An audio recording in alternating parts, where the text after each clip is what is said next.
Hey, welcome to Phalanx. It's me. It's my ugly mug. I haven't been here for a while. I'm about to add my guests. So if you don't know me, I'm Jason Pharo, creator of the Convictor. And now we're going to add our guests. I got Chris from Homebrewed Comics. Chris, what's up? What's up? All right. And I got Tier Jackson from Sovereign Comics. What's going on, everybody? What's going on? What's going on? Yeah, and now we got Nicholas Mueller from Demon Hunter Raven. Here we go. Hello. What's up, buddy? And we got Jerry Chatelain from E4 Comics. Jerry. He said my last name correctly. Well, hey, let me tell you something. I did my best. So, Chris just dipped out. I don't know where Chris went. Maybe he froze already because that seems to be the thing. Chris is a professional freezer. But happens a lot in the world of streaming. Wait, is it? Here he is. I'm gonna add him back in. He just popped back in. Brian Lambert's gonna be joining us. Brian's gonna be popping in a little bit later. He's got a previous commitment, but he will be joining us. Now I'm gonna add Chris back to the screen. There he is. Welcome back, Chris. Replacement. I don't like he's back. He's back. He made it. Hey. Yeah, I didn't like being next to you. That's what it was. Yeah, I think that is what it is. But that's okay. You know me, I'm not one to dwell on stuff like that and take it personal and don't talk to you for days. Oh, never. That's not me. Again, I just want. Nah. Well, you know, I had buried in a book. I get super focused. Just want to welcome everybody to our first Phalanx of 2021. Oh man.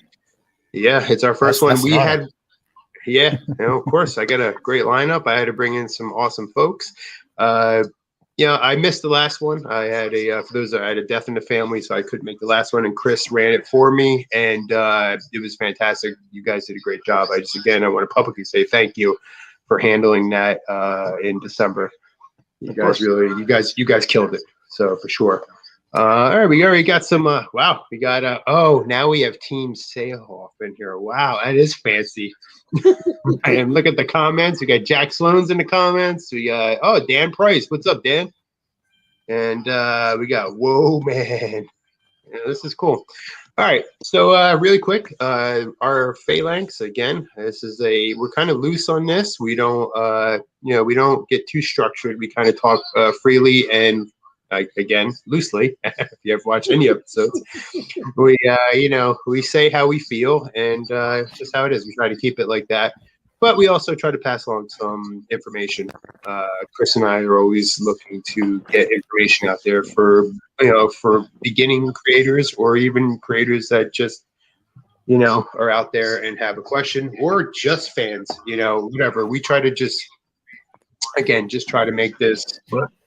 Informative to everybody. Yeah, exactly.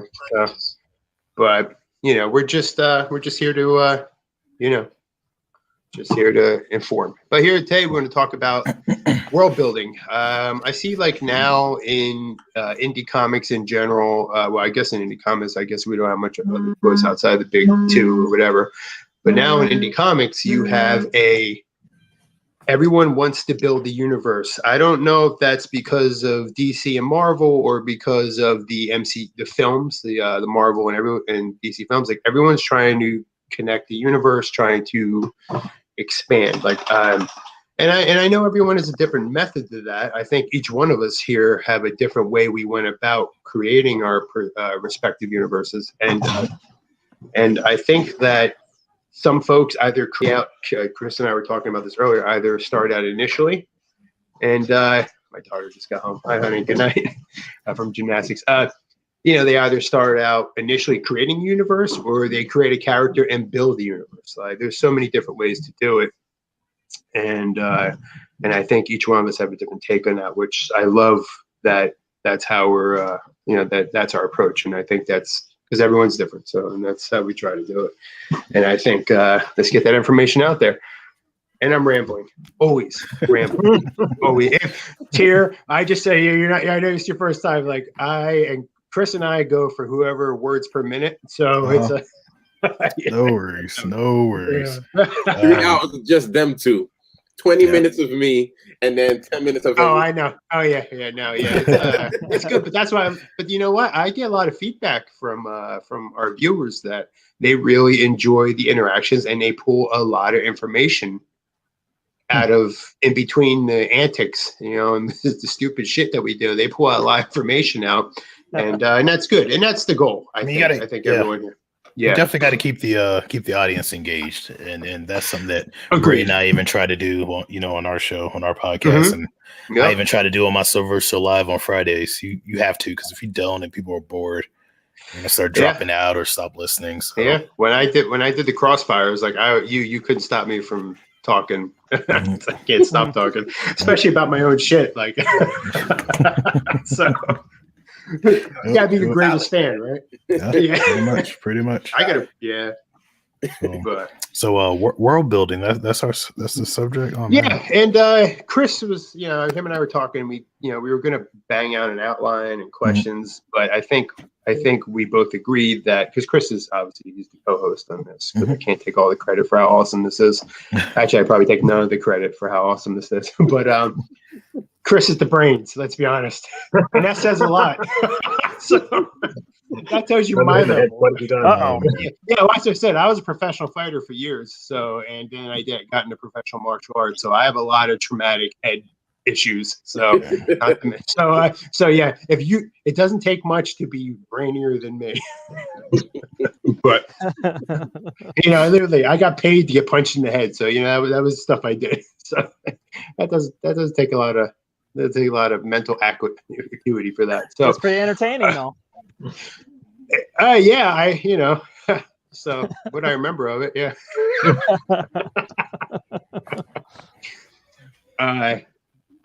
Jack Sloan's digging my shirt. Thanks, Jack. It's it's the Osiris Corporation. Even the bad guys have cool swag.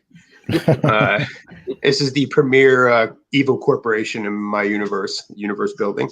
Nice. And, so I figured it was appropriate to wear it today. I mean, I have tons of Convictor crap. I don't ever wear anything like that's larger than him. So, but okay, world building. I mean, I think Chris, what do you think we should lead with? I mean, you're the smart guy, right? Yeah. Giving this to me now. I can bypass you. I have my own question, but No, I guess. Well, you know what?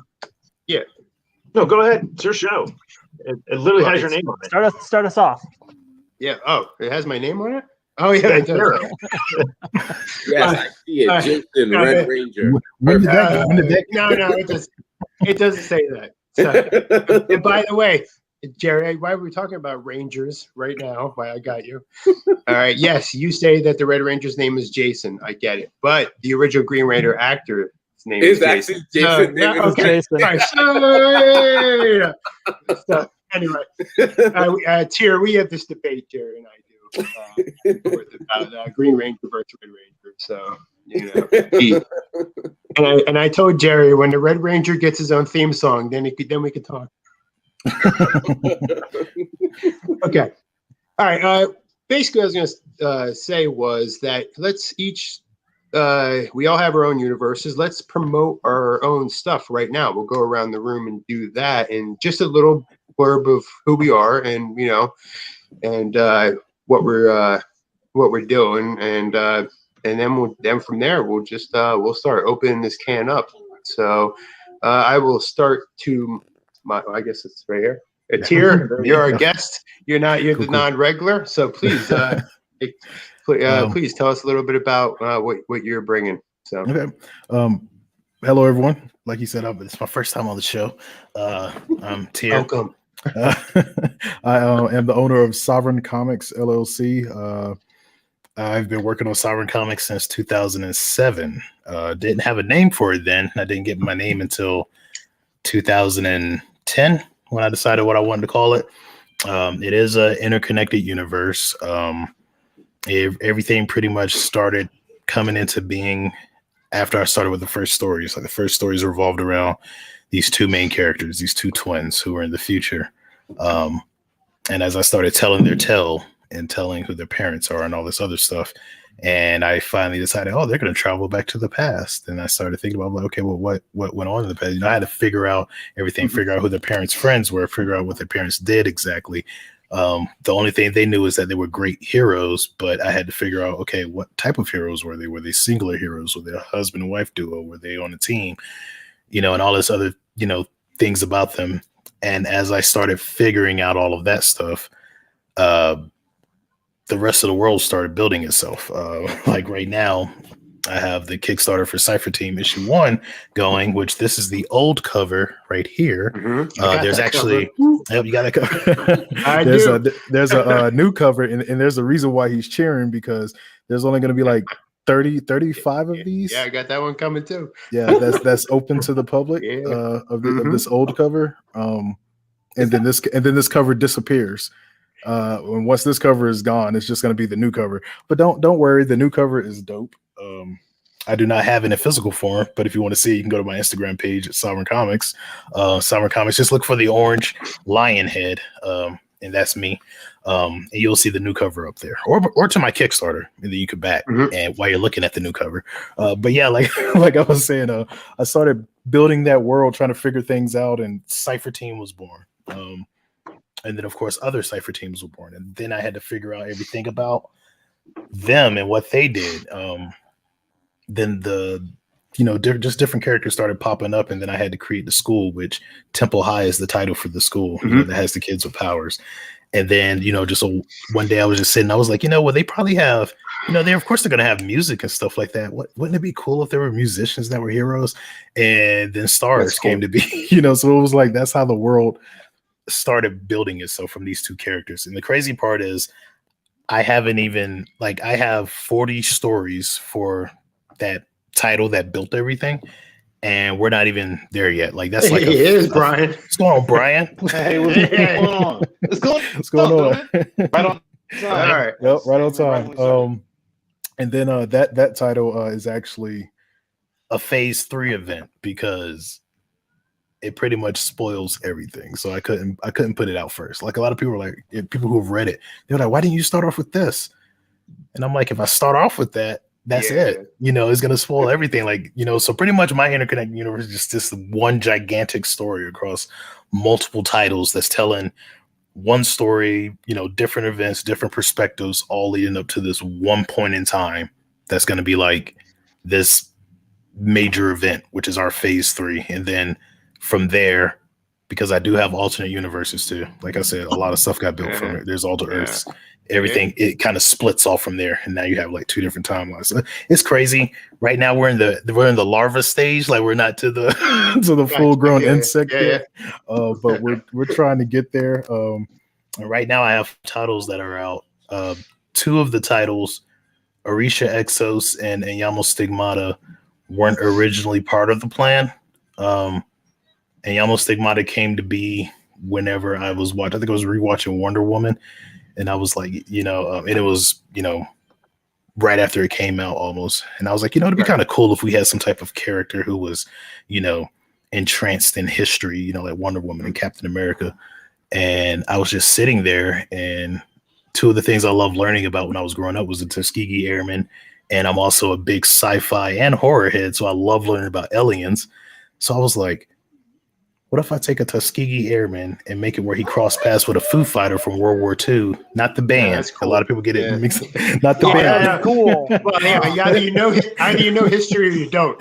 Yeah, exactly. Yeah. I had to say that because a lot of people are like, you mean the band? Like, no, not the Foo Fighters band. Like Foo the Fighters, Foo Fighters, right, phenomenon. in World War II.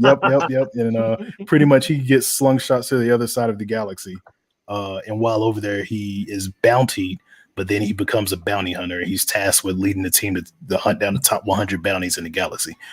And awesome. I was like, you know what? That's too good to be true. Somebody had to have done that. Like, it's World War II, any fighter pilot, really, and crossing with a Foo Fighter, but no one did. So I was like, you know what? Let me go ahead and publish this. So that was like one of the ones I had to, that was one of my fastest book I had to get out. I was like, this one has to come out now. Once it's published, you're like, boom. I'm done. I'm number it's one. Out there. Like, it's out That's there. right. It's facts now. Exactly. I was like, it's out there. I'm done. You know? But yeah, I ran to Google. I was like, somebody had to have come out with this. Somebody goes, this. I was like, this is, you know, the whole great minds think alike type of deal. Mm-hmm. I'm like, somebody had to think about this, and no one did. Not even with just a regular fighter pilot, you know. And I'm just like, yeah, okay. Yeah, I think the closest you would even get to that was like the Buck Rogers TV show. Yeah, Buck Rogers. That was like the only thing. And then Farscape. Farscape was like the only other one, but he was a NASA pilot, you know. So it was right. But that was like the only two that you can get close to it. So I was just like, I mean, Flash Gordon's a little different. He got pulled, and it was a little bit different, but similar. Yeah. But, there you go. I actually like that song. Yes. The movie was good. That's one of my all-time favorite campy as hell movies. Is that Sam Neill was? I mean, Sam Ross was awesome in that movie. He was such a punk. He was like big blonde hair, and he's like, he's doing his huge blowout. Go. That movie was ridiculous. It was. But, and they knew it, and they did it on purpose, and it was amazing. It's still one of my all-time favorites. But that's when you have fun with movies, when they know what they are, and they try not to be too serious. And like Big Trouble in Little China. Like exactly, another one. That was not meant to be anything but what it was, a popcorn flick, and it was awesome. Cult classic. But all right, Nick, let's talk about you. Okay. Do you mind if I share my screen at the same time? Because I can. No problem. If you can do it on your end, because Lord knows I can't. Yeah, I can do it on my end. All right, go ahead. Yeah, do it. So this is how I can tell that you guys are writers, because you like to talk about it. I'm an artist. I want to show it. I'm taking some digs. You guys are great. No, that's okay. So let me know if that comes up for you, Jason. So I think you have to accept it. Yeah, it comes up across the bottom. Ooh. Yep, I got it right here. Yep, and add the stream. Boom, there you go. All right. You don't need to see my little dashboard there. Anyways, I've got a series called Demon Hunter Raven. It's currently on Kickstarter right now. And since we're talking about world building, it's kind of what my current Kickstarter is actually doing, is we're building off of the building blocks of what we just did previously in the last two chapters. And we're going to be introducing some new characters and just kind of building off of what's been there already. So I've kind of got like a supernatural sort of book going on here about a group of demon hunters that go out and just protect their cities. And one of the things that I really kind of like doing is exploring the history, just like you were talking about just a second ago here. Because I'm a big fan of like Assassin's Creed and those type of games. And I love how they dabble into the historical background, and then they put you into those places. So I had to do kind of like a secondary book that would explore the history of demon hunting and the people that came before the story and tie it into the current narrative. So I think world building is really important, but I'm sure a lot of us will end up talking about the characters that inhabit it as well. Because I think we've all maybe have read a story or come across something that has done too much world building. Like nothing against Lord of the Rings, but I mean, like The Hobbit and that stuff. If you've read any of that, it's a lot of world building. It's all about like, then the elves had so much of this and this, and then the gold was this and this, and then this guy did this and this, and it has nothing to do with the story. Well, they got something else coming out too, right? Something like 1,000 years prior, prequel. Yes. Yeah. Yes. And so I think for a lot of us, we like to explore the characters and the context within that world building. So I like to come at it from that standpoint of who are the characters in the world building that we're establishing. And Jason, you asked a question beforehand: is why do we like doing that? Because I think as creators, I think we like exploring all the different aspects and avenues of what we're doing, and the different corners and areas. Like you were just talking about just a second ago of like you were talking about there's a music group within the school, and starting exploring the different avenues and aspects of what is going on in this world. And that's so cool, because then you're taking the readers even on a journey, and you're helping them explore and expand and direct them in your world, and it becomes a living real place. And so I guess just to talk to readers or upcoming creators is if you can get people to feel and to be part of your story, that's how world building comes real. That's how you kind of get them into it. I think that's also why the Marvel movies have done so well, or like we love those old comics, and say whatever you want about modern day comics. I think that's why that resonated with us so well, is it dropped you into that place, made you feel like you were a part of it, and you got it was tangible to a certain degree. So that's kind of what I'm doing with my series. Is I started my first chapter was just exploring that first character, kind of like Batman Begins with Christopher Nolan, exploring Bruce Wayne's character, his motivations, and where he's going with everything. And then kind of like in The Dark Knight, then they expanded. They started exploring all the secondary characters and Gotham City itself. So that's kind of what I'm doing right now is we've got to learn who the characters are, and now we're going to start kind of like in Grand Theft Auto, we finally opened up the next map.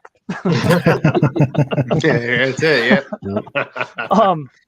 So it's kind of just going to be exploring like several characters, like there's demon hunters. There's a supernatural aspect to it, but how does local law enforcement deal with it, and how do other demon hunters interact with each other? And I've got a lot of secret societies and cults that kind of dabble within this as well. Like I said, I'm a big fan of Assassin's Creed, so to play within that aspect of different groups interacting with each other. So it large groups of people kind of coming in and out of this story, but it all focuses on one particular his character and his perspective and his surroundings. So I'm really excited. It's been a blast. No, you did doing great. Kickstarter. Thank you. Yeah. Yeah. All right. Do I? Blowing up, dude. I'll just exit out and I. Yep. Boom. Look at that. Hey Nick, you're running the next. You just show me how to do that. Yeah. For next time. Hey, I just show Chris. So. Yeah. After stream, I'll show you how to do it. Okay. Yeah. I want to learn how to put my Indiegogo up there next time. Yeah. There you go. Yep. All right, Jerry, you're up. What's up, everybody? I'm Jerry from E4 Comics. Most people know about my comic book, The Elements. I have the new one that's coming out. Well, technically, it's out on my Kickstarter that's running now. I think there's about 11 days left to it.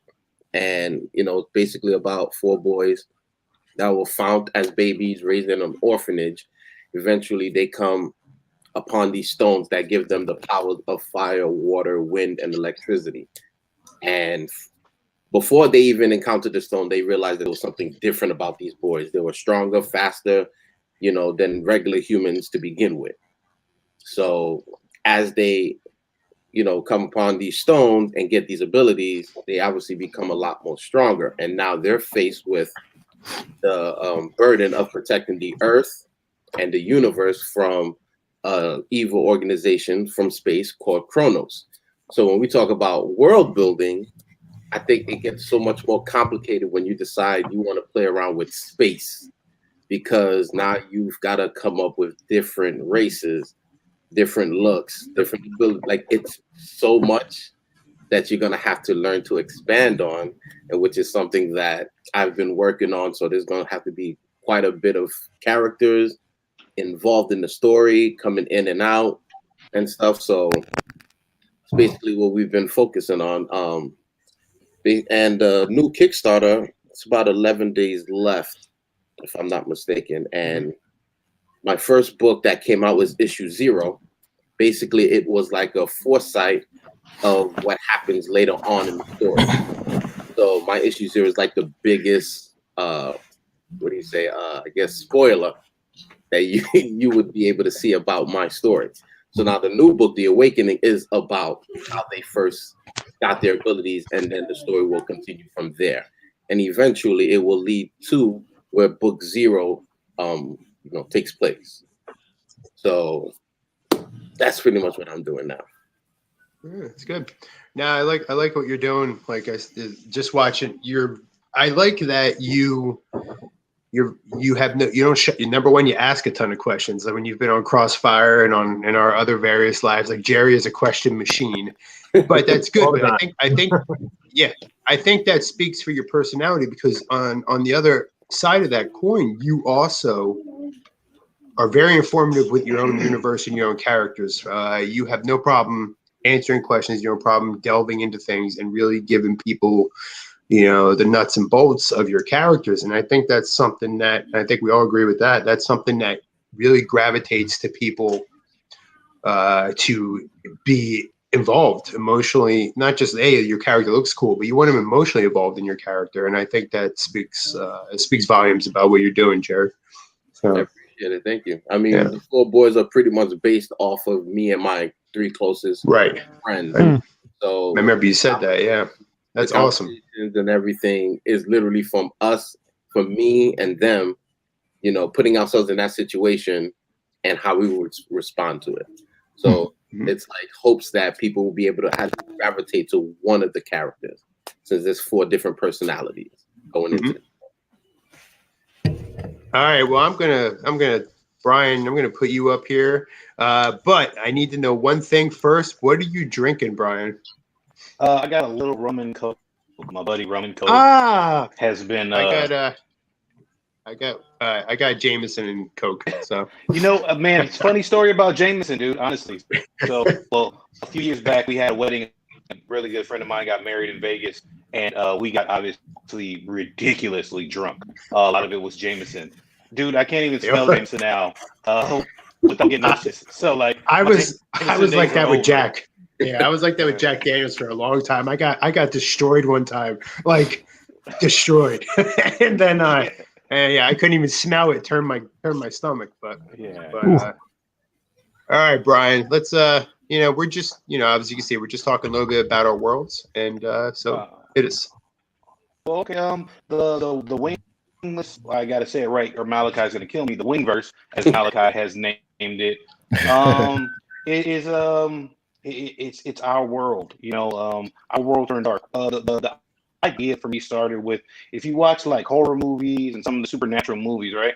There's always this big powerful demon doing a bunch of crazy stuff and running up walls and blah blah blah, right? And you always have some hero that's like, please God, help, right? And they're always really really weak, and I always hated it. It didn't make any sense to me, because if you're talking about world building characters, you're talking about making mythologies, you're talking about that.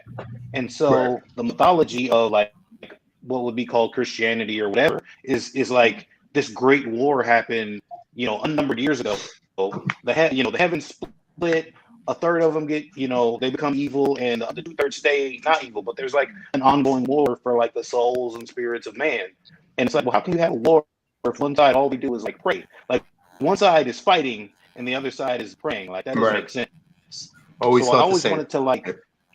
wanted to show that the war aspect of it, the fighting of no, these guys are, wars have generals, wars have armies. So I wanted to show that. And that's what the world of the Wingverse kind of embodies, that multi-layered, multi-tiered war that's been going on for eons in a bunch of different characters with a bunch of different characters. So we're actually currently in the middle of Nightfall Part 2 right now. It's on Kickstarter. It's live now. 26 days left to go. We've already hit our goal. We're working towards our stretch goals now. But again, even though it's a crossover series with Constant Hustle Comics, it still opens the world and the mythology again that we're creating over Wingless Comics. Everything should build on each other, and that's what it does. That's what it's here for. To build on the mythology of having Justice, who's our main character, our flagship character. He's the left hand of God. He's an angel. He was, in the Great War that we're talking about, that we build all the rest of the stuff off. You have her, who is an elemental, who's, connected to the Orishas, which are going to have a big, important role within the mythology of the overall universe as well. I like blending mythologies. I don't put Christian angels above Greek gods, above Orishas, above whoever. There are all these kind of heavenly or spiritual kind of deities and powers that are going to create a mythology and overall story where you see how all these things overlap. Because again, if you research history and all of that, all of these different mythologies, what we call mythologies now, Greek, Egyptian, Persian, whatever, all of them have threads that all make sense. Like all of them have a story of a great flood, across the land. So that means there is some kind of commonality, and that's what, again, Wingless Comics is about. It's not really like necessarily the religious aspects of an angel being in the comics or of an Orisha being in the comic, but the mythological aspects of those entities and those kind of powers coming to a head. I love the statement you made, Brian, about you saw something that you didn't like, so you decided that you was going to create your own thing and fix that. Because I always feel like that's the spark right there, because I'm a big anime guy myself, so I watch quite a few animes, and there's certain things that I'm just like, I would have done it this way. I don't agree. Jerry likes anime? Yeah, really? What? You know that, right? So to me, that's always the spark. You see something you don't like, you're like, yeah, I can do better than that. I can fix that. I can go a different direction, and then you have your world building right there. Yeah. It's a good jump point. Like, look, do you get on? Even though I did it a little bit, do you get online and complain about Justice League and Joss Whedon's version, and until they make the Snyder cut, or do you go out and make your own? Don't get me wrong, I'm definitely watch the Snyder cut. I hated Joss Whedon's version. On and on. But at the same time, it's just much better. You know what I mean? Like if you go and do your own thing, and I don't know, you gotta put your money where your mouth is. Like a lot of people can talk and say, okay, yeah, you could say Wonder Woman 1984 was bad, but like you're not even in the position to write it. Put yourself in a position to write the next one. So then when you say it's bad, you have some credence to be like, no, it's bad based on this and this and this, and look at what I did to show you, like this is how much better it could have been. Yeah. I think though that takes the ability to critically look at a story and decipher it. And I think most people don't actually even know why they didn't like something. I don't think they can actually decipher some of that. I think as a writer, that's what you can break down.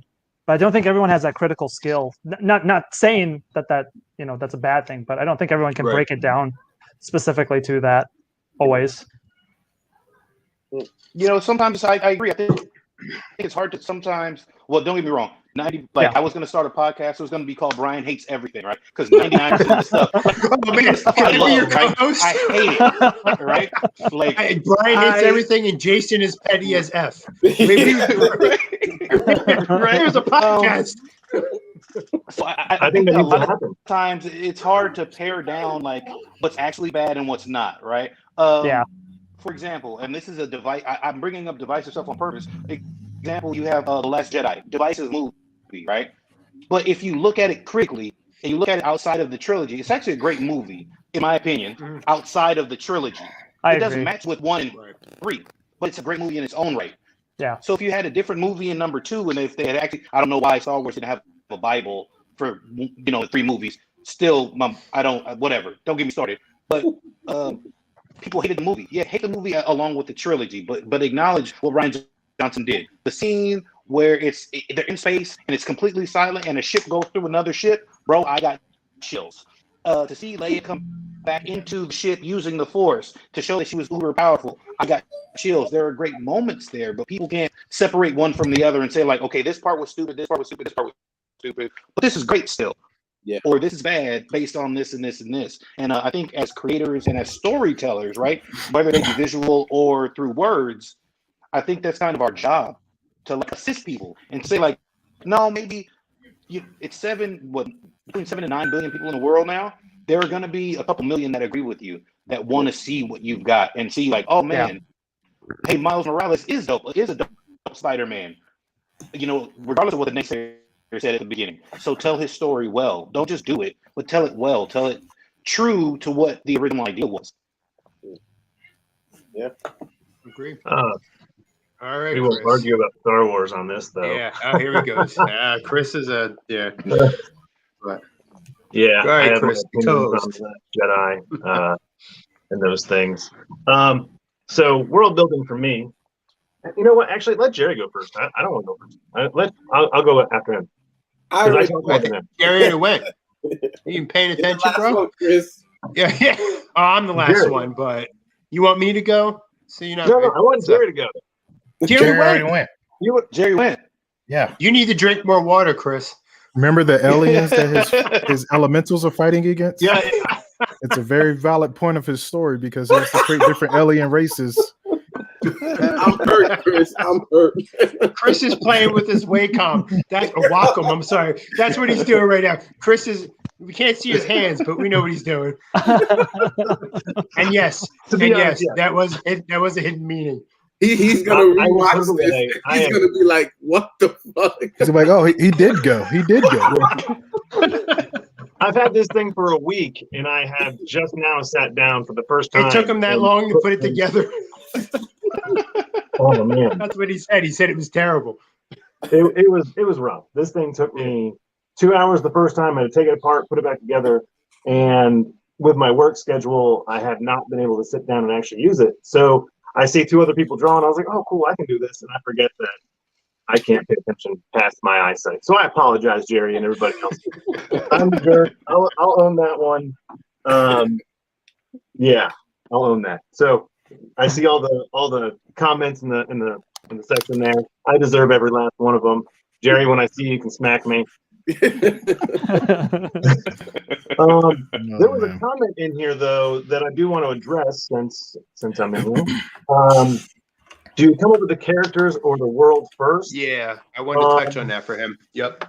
Yeah, well, that's an interesting one because I feel like everybody kind of does their stuff different. So, like if you look at Gene Roddenberry, he approached Star Trek in a different way than Star Wars was created. Mm-hmm. So he created the universe because he had mechanics that everything had to work within first before he could start putting characters in. So I think that boils down to where you start as a creator. Mm-hmm. So like we're talking about aliens and sci-fi stuff, and that's why I don't have space. I've talked to my team before and I'm like, hey, do you want to add sci-fi? And right now we're at a hard no on that because there's a lot of rules. If you want to do hard science, especially if you want to do hard science, you can't really just start throwing alien races and then space travel and all this other stuff without trying to figure that out. So me personally, I came up with characters first. I pulled the whole Batman, let's create Gotham, and I threw my guys into New Orleans. I created my own, version of New Orleans. I used Hurricane Katrina as a backdrop for, to build off of. But my characters came first. So to answer that question, I think that's a little bit different for every single creator. We can all answer that if we want to on our own. But me personally, I created my guys first. As far as world building, I brought tools to the video because everybody knows I'm the D&D guy.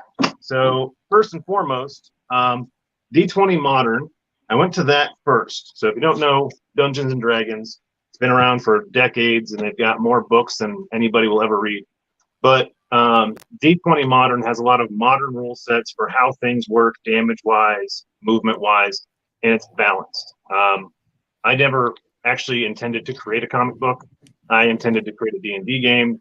The D&D game turned into a comic book, and so now we have a hard set of rules that everybody works within. On the pages, you see a looser version of that, but when we're actually writing everything, there are very hard rules based off of these books. We play a 5th edition version, so I took 5th edition because it's a lot easier to use for new people or people that haven't played D&D in a long time, and most of my friends hadn't played in 10 years. So instead of trying to reintroduce a 3.5 version of D&D and before everybody's eyes glaze over, 3.5 was just really tough. That was like, if you wanted to move, you had to have a skill set for that. 5th edition Dungeons and Dragons makes it really easy for anybody to play. In fact, Tier, that's what I'm going to be using for our game on Indie Comics Dispatch. It's really accessible. So I took that, and then I realized, hey, there's no rules for guns because Dungeons and Dragons 5th edition is all monsters and orcs and elves and stuff. So I went to my D20 Modern book, which is, based off of 3.5, and I had to make my own rule set between them. I had to learn how to balance everything. And so in a way, I had to create the rules for the world for the characters to exist in. And that took me about 2 months to do. And then I called my friends and I said, hey, let's play D&D. And they all created their own characters. So the characters you see in Crit are real. They play themselves. And when we approached the game, again, a lot of my friends hadn't played in a long time. So I was like, hey, I'm going to make this easy for role play purposes because, it's tough to get into a character if you don't do that on a regular basis. You watch the guys on YouTube, like, and Roll20, they or Roll Initiative, that TV show they have.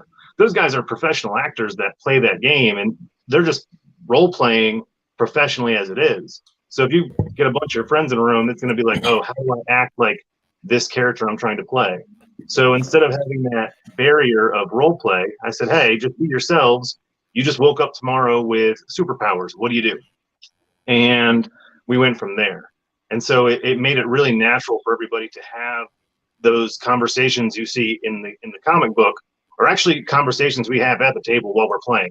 I think Jason sat in for a game one time and heard just the chaos. And so I just created those characters. And as we were going, like every time we have a session, like this last week, I had a writing session, game session.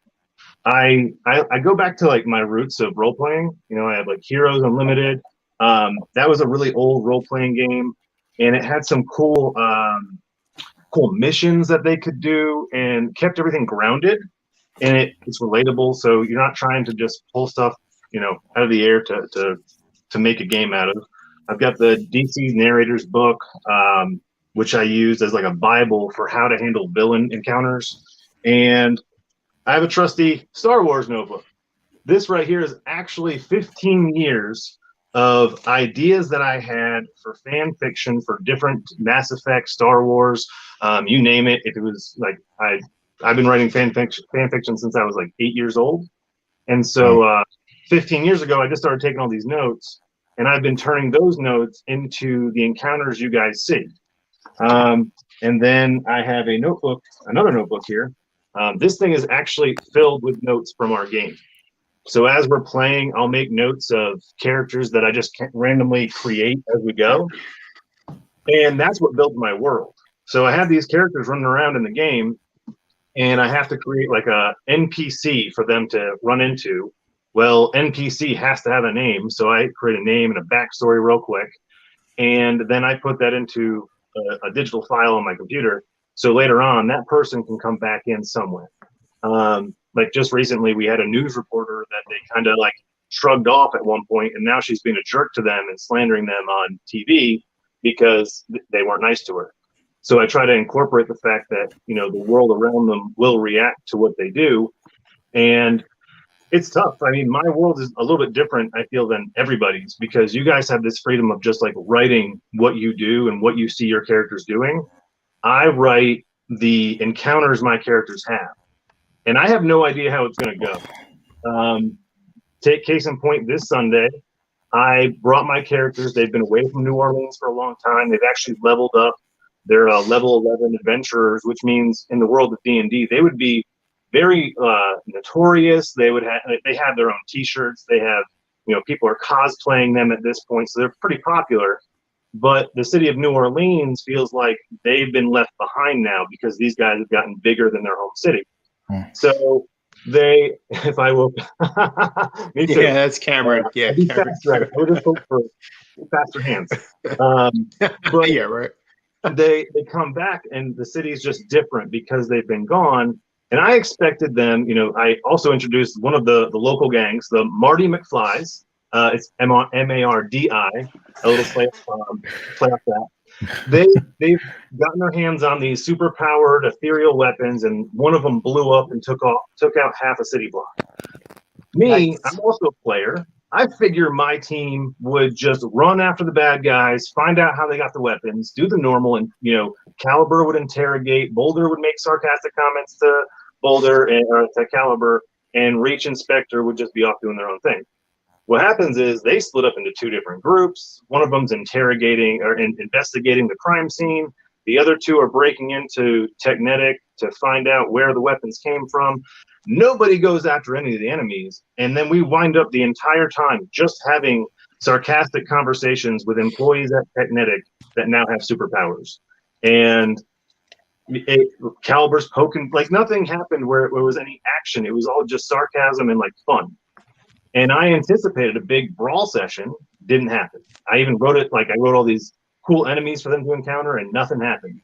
And so they really enjoyed the session. It's really fun. I can't wait to actually write this one because you get to see a little bit more of Reach's technology powers. You get to really see Boulder realizing that, and the character Boulder in that book is an All Might style character that wants to inspire hope, and realizing that since he's been gone from his city, the city has lost hope in him. It's kind of a hard-hitting thing to him to realize, oh wow, I'm not this like superhero. You know, I still have to remember where I came from, and I have to remember the world isn't just what I'm focused on right now. And I think those kind of things are what make my world kind of unique to me. Is I get to mess with my friends and put them in situations that are tough and see how they react to them. You know, so I don't have that writer mentality like everybody else. I kind of have like a director piece. I guess that's how I explain myself as a creator. I more direct the world that I'm in, and when it comes to translating that onto paper, I actually get with my team and I say, hey, you know, we've only got. We try to do this within 22 pages. I have yet to hit 22 pages. So we try. It usually turns into 26 to 28 pages of material, but we kind of condense because a battle, you don't want to see the same character punch the same enemy 5 times. We kind of cut out a lot of the fat and create, you know, the story you read. But my world, when we go into like the world building aspects, that comes from, well, where did the powers come from? And so like when we were trying to explain that, because that's the biggest question characters have. Like if any universe you build or any character you build, if it has a superpower, the reader is going to always ask, like, where did they get their powers from? And in my game, my players had the same question. So I had to say, oh, they came from here. Well, how did this happen? And then, well, how did that get created? So I had to build an entire 3-century overarching story that no one ever heard. But it's there. I literally have half that notebook I just showed you is actually like about 300 years worth of history before their big event. And so, I've probably got 90 hours alone just into a story that I probably won't tell until after Crit's done.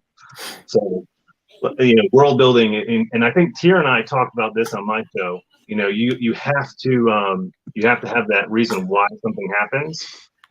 And so if you take your character and you put him in a situation, it's like, well, why did that happen? Well, this happened. Well, how did that happen? And you just go down this rabbit hole of creation. But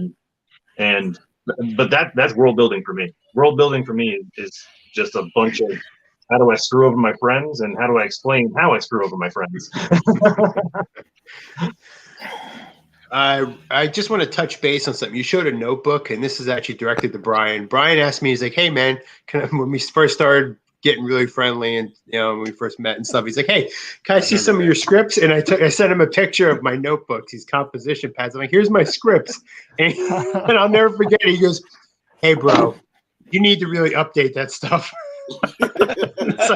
so Brian, you'll be happy to know I use Google Documents now. So I'm there. Nice. Congrats, man. Yeah, I mean, I have. Cheers.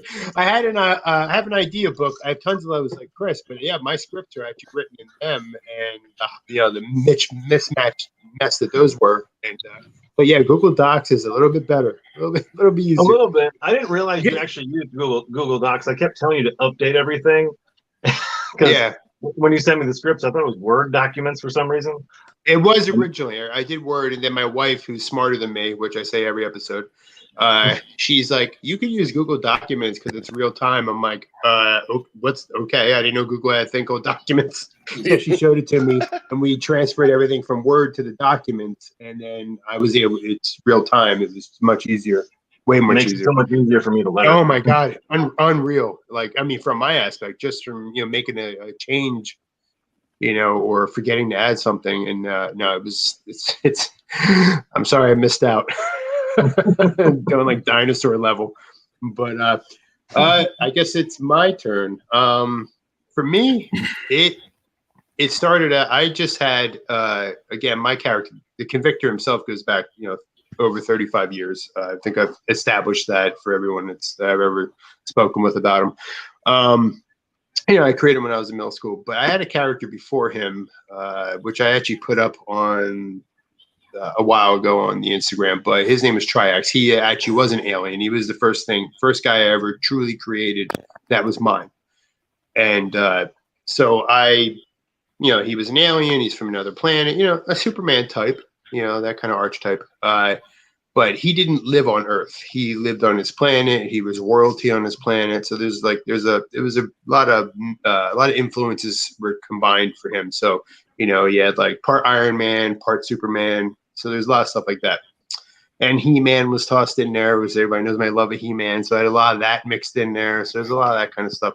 So he was my big hero at the time. And I built this whole universe around him. And I didn't, at the time I didn't know what a universe was. I just built, he had to have an arch nemesis. So I made an arch nemesis. And then he had to have, a love interest. So he made a love interest. Then he had to have buddies because he's, the leader of this race. So I had to create, these supplemental characters. Then it just went on and on. And okay, well, if they're in outer space, is there some kind of police force? Some kind of, so I had to create that. So it just expanded there from me out. And what ended up happening at some point, I developed the Convictor, and the Convictor had nothing to do with that.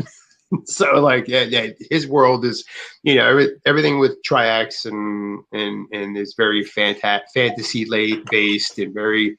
The Convictor, obviously, if you know anything about the character, which most of you do, he is not that. He has, the supernatural aspect of the character, but it's very real world driven.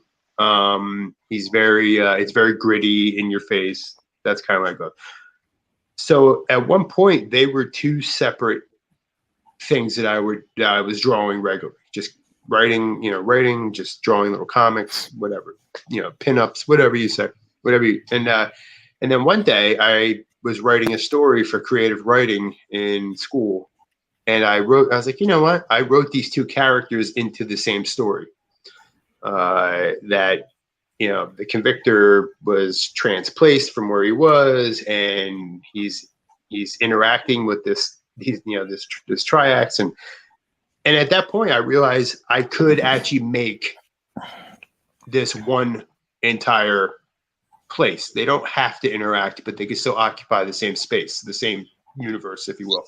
And so that's why I always say, like, the Convictor, I always call it the Convictorverse. Like, that is like a little microcosm bubble inside of my much larger universe. They both exist together, but they don't. The interaction is minute, almost infinitesimal, barely there. And that's worked out pretty well for me. So that's kind of where I went. I built characters for each of them. Triax has his own rogues gallery, has his own supplemental and ancillary characters, and Convictor does as well. Again, all occupying the same larger, Pharoverse or whatever. And so that's where I went, and it worked. It's been working out pretty well, I think, for me. I think that to answer Todd's question, like, what do you develop first? Well, for me, it was easily just I developed the character and I built off the character. But now we're in the age of universes and, expanded, everything's connected, multiverses, and that's all commonplace now in comics and movies. So I think I see a lot of creators out there that go immediately jump into creating a large universe. And again, there's nothing wrong with that, I don't think. I mean, everyone's got a different method, but that was my method. I built off of one character, then started another character, and then somehow in between they met in a weird story that I may someday make into something. I don't know. It's kind of crazy. I mean, it was written by like a 13-year-old, so even though I still type like I'm 13, so I got that going. But yeah, so that's what worked for me. You know, and I think that characters, I think whatever your method is the best method for you. I don't think there's any one real tried and true method. I do agree that I think, which mentioned before, I do think that sometimes trying to go too big too soon can be detrimental. Like, you know, you should crawl before you run. I mean, I have seen that, and we're all creators here, and I know we've seen it amongst the community that some people just want to go bang right out of the gate, massive multiverse, you know, or something like that. And I mean, if you're not developing one character soundly, how are you going to develop 100? You know, and I think that's what's missed sometimes in the community as a whole. So that's just my take. What do I know? But I think a lot of people have problems thinking outside of their bubble. And right. I touched base on this, I think, with either Tier or Jerry last week.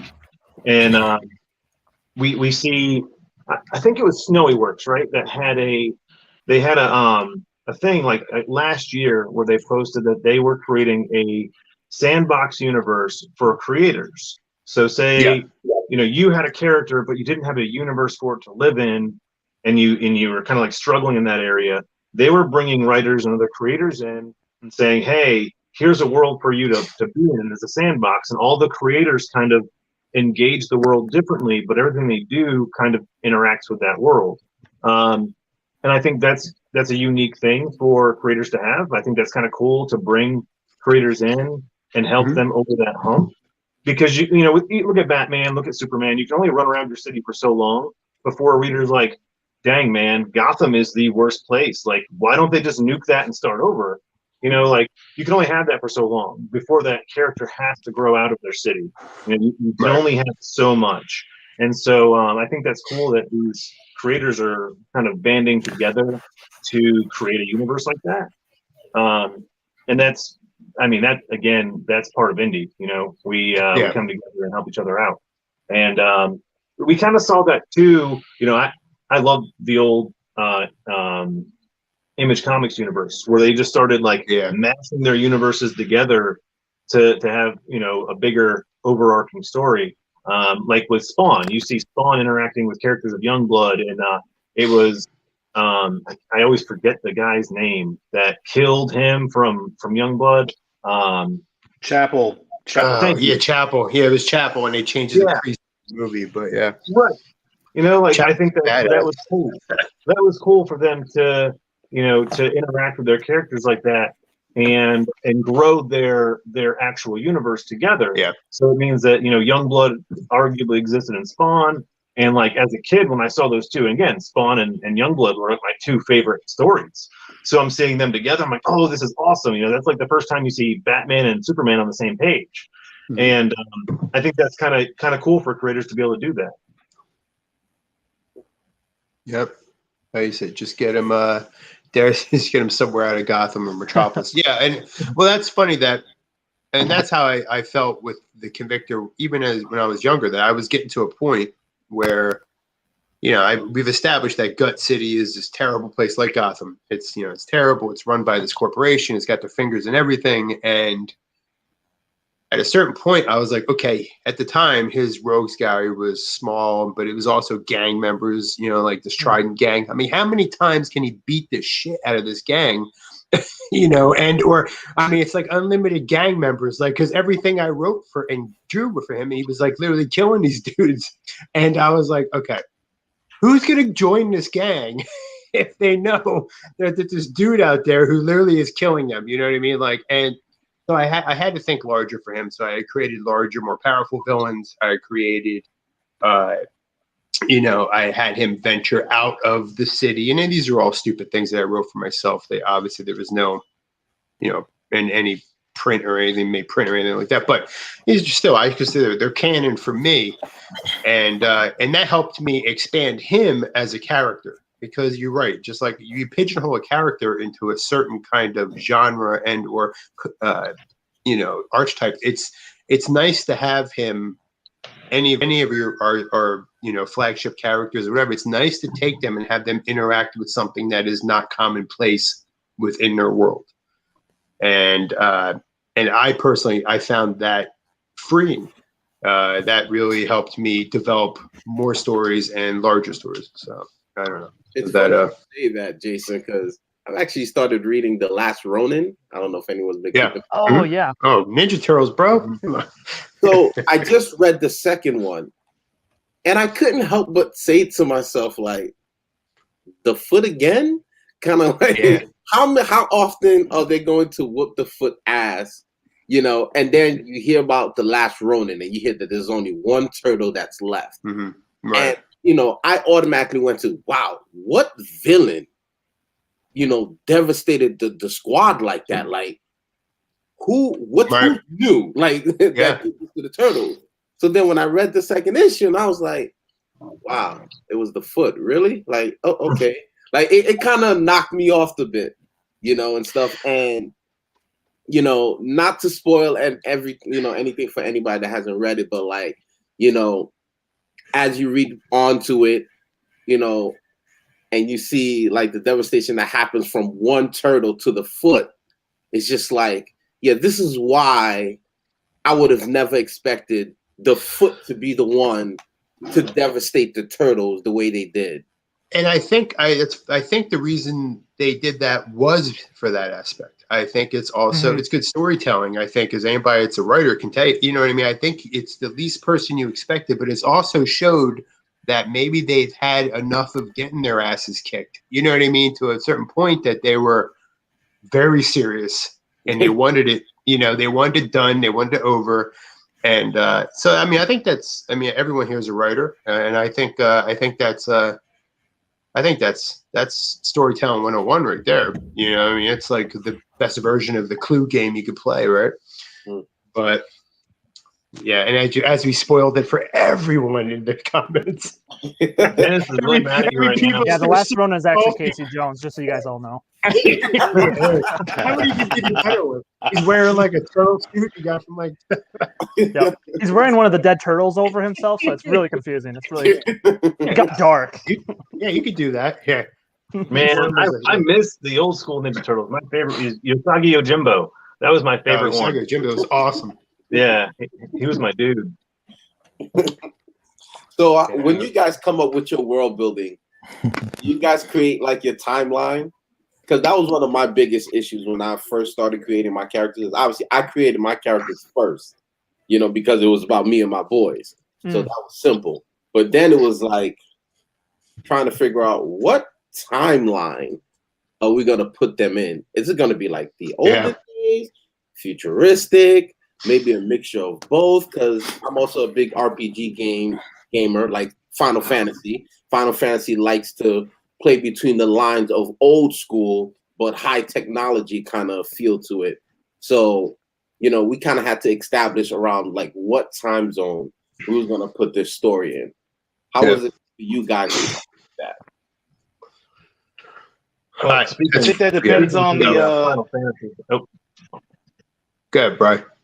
Oh, I was gonna say I think it depends on that's gonna depend on your world building, though, isn't it? It depends. If you make the world first, then you know what time you're putting your characters in. If you make the characters first, then they kind of tell you what time period they're gonna be in. Right. You couldn't have you could, because I've done it myself, but I doubt that you being an anime guy that you wanting to tell the story you wanted to, that you're going to put you and your four boys, back in medieval times.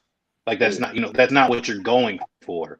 So establishing that timeline is easy depending on how you create the world. If the world is the character, right, and you just have these other people interacting with the world that's the main character, then it's already told you, hey, it's dystopian future, 2099, whatever. But like the 2099, comics, that was the big draw. okay, hey, we got this dystopian future, mutant superheroes, all these guys are coming back, blah, blah, blah, blah, blah. So then you knew you had to have a Doom 99. You had to have Punisher 2099. You had to have Spider-Man 2099. The world was a character, and then they were just interacting with it. Myself, having made the characters, don't get me wrong, specifically myself, I'm writing a character that's an angle. So I've got millennia of time that I can go back to. I go back as far as I want to just create something. But if you're telling a contemporary story, it's likely that you're in a contemporary era. Look at Sigmata from Tyr up there. Like, I mean, I get that we got the Foo Fighters and we got Tuskegee Airmen, but then you transport them into, time and space, and so now you're future again. Even if you're using the past, the story that you're telling dictates the timeline that you're in. You can't tell a story. You can't tell a story about Future Man in the past. You know what I mean? Like, it's going to tell you where you're going depending on the story you're telling. Yeah. I think, right, if you're going to create a character, and it's a lot of times your story is going to dictate the timeline. And I think for me anyway, when I did it, is like I created, and he just evolved with the area that he was in. You know what I mean? I created him like way back in the 80s. So, all the Trident gang members that I have, they all literally look like every 80s gang member you've ever seen. Mohawks, punk rocker, and they're literally never change. Nope, they are literally a love letter to all those kind of guys, and I kept them that way. And even in the 90s, the 90s and 80s, 90s had its own little, So I purposely, for me, I never committed the convictor to a time. Like, I'm always very careful when I would write it that I wouldn't say, this is 2002. And then this is 2000, and I mean, because a lot of times, it sounds like a good idea, but sometimes that can you can really shoot yourself in the foot by doing that. But unless it's story centric, you know what I mean? Like, if you absolutely need that, but just to, like, case in point, I was drawing the Resurgence book, and that's all stories from the 90s that I was combining to make this comic before Hunter's Moon took over my damn life. But anyway, sorry. But so I did, I was doing that, and I came to a point where I needed the victim to. I was like, oh, I guess I should probably give them a cell phone. So it was hard. I know it sounds so minute and so, insignificant, but it was a real debate for me, because these were 90s stories that, do I make this the 90s, or do I keep it a 90s theme, but add a cell phone? I know it sounds very trivial, but it was a really debatable issue for me. Yeah. And, but then I leaned back into what I was saying, that I decided that I'm just going to keep it, whatever timeline it is, that's the time I kind of stay with. It can still have a theme, the villains can still look like throwbacks, the story can still have a very, certain era feel.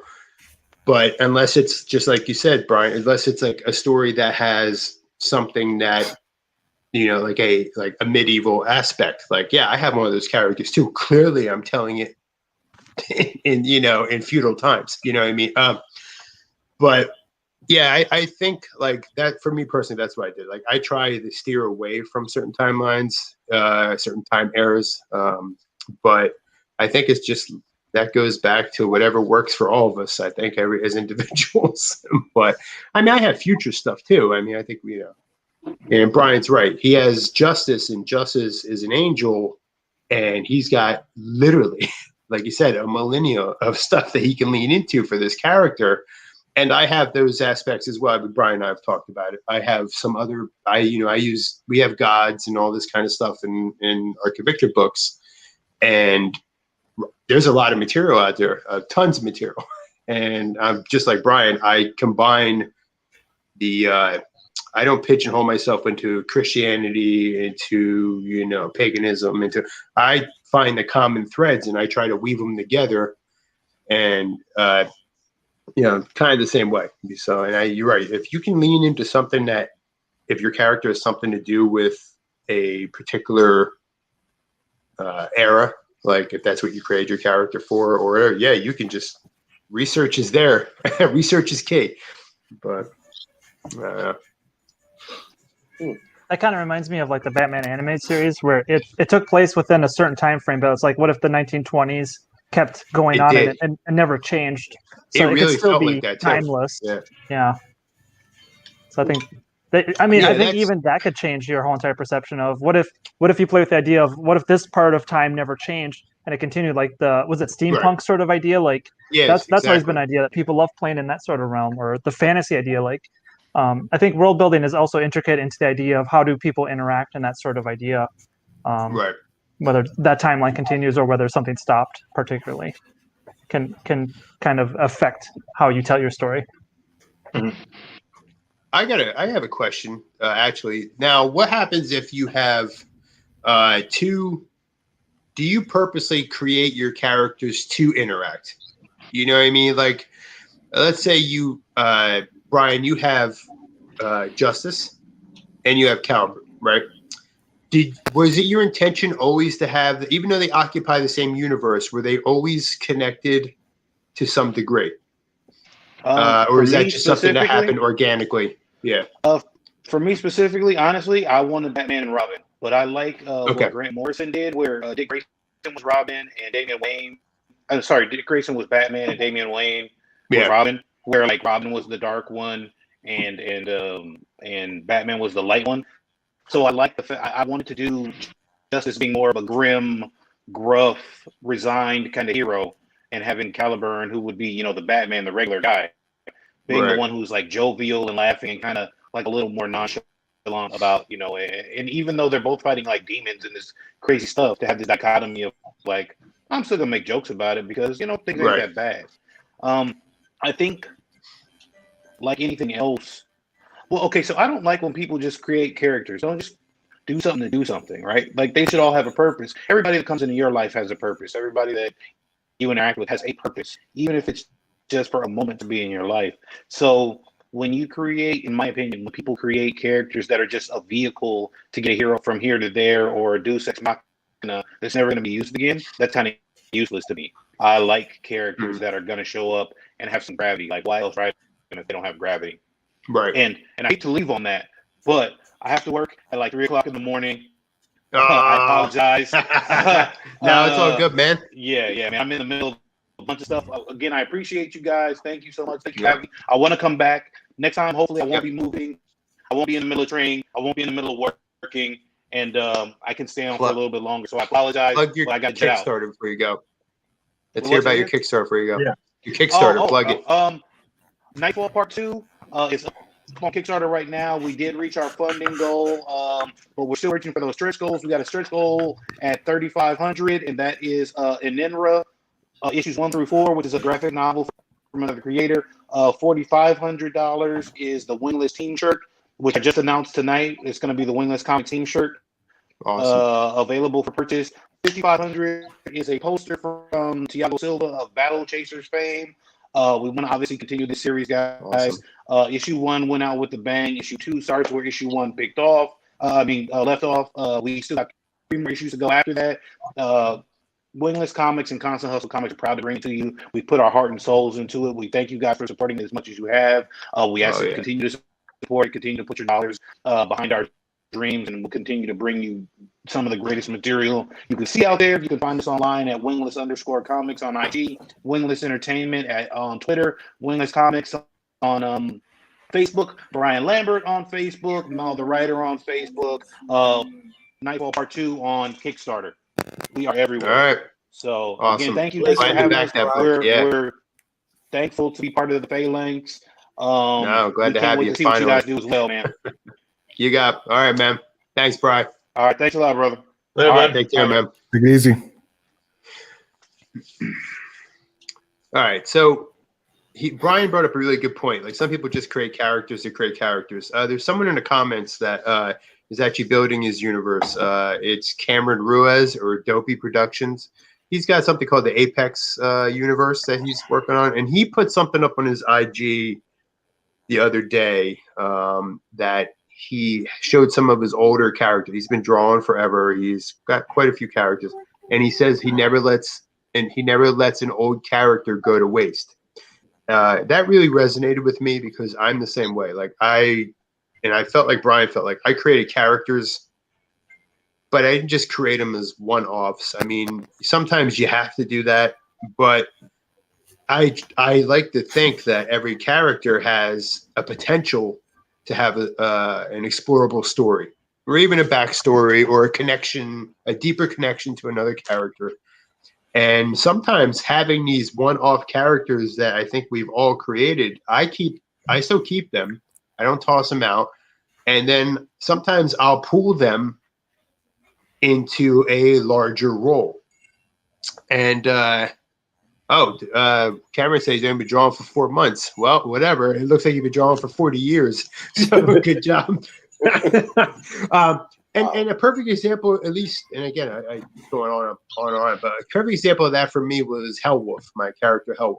He literally was a small, inconsequential character that, right, Nate just put Hellwolf as a good example, right? He was a small, inconsequential. Like if I needed an arms dealer in one of my comics, or I needed a guy who was, just a guy, just a military type arms dealer. Hellwolf was always a guy. And I just would throw him in there and never really gave him a real loose backstory. And, months ago, I decided to draw him. I pulled him out of my old folder, drew him up. People resonated with him. He was popular. He got popular because I guess he looks cool. So and I appreciate that. So his role grew exponentially. He is now a major hitter in my comics when he wasn't. Now he's getting his own book. He has a more prominent role in the Osiris Corporation, and he's a guy named now that people kind of recognize the name, and especially the way he looks. And so that's a perfect example. Like Cameron said, like never let an old character go to waste. I don't think. Me personally, I don't do that because you never know when you can bring them to the forefront and use them for something. And y'all heard me make this complaint multiple times. Jason, Chris, even Tier. Y'all heard me talk about like Dragon Ball Z, for example, is a big, sin about that. Like here we go. I can see Chris getting worked up already. Here we go. All the other fighters are useless. They have no reason to exist. Yeah. They're useless. And all you need is Goku, Yep. Like after a while, no one ever talks about Krillin. The only human with no powers that can take on gods. Yeah, but he got an android in the process, so I don't know. He kind of won, I think. Like he was just Frieza, and just like that, like all the characters just become damn near useless.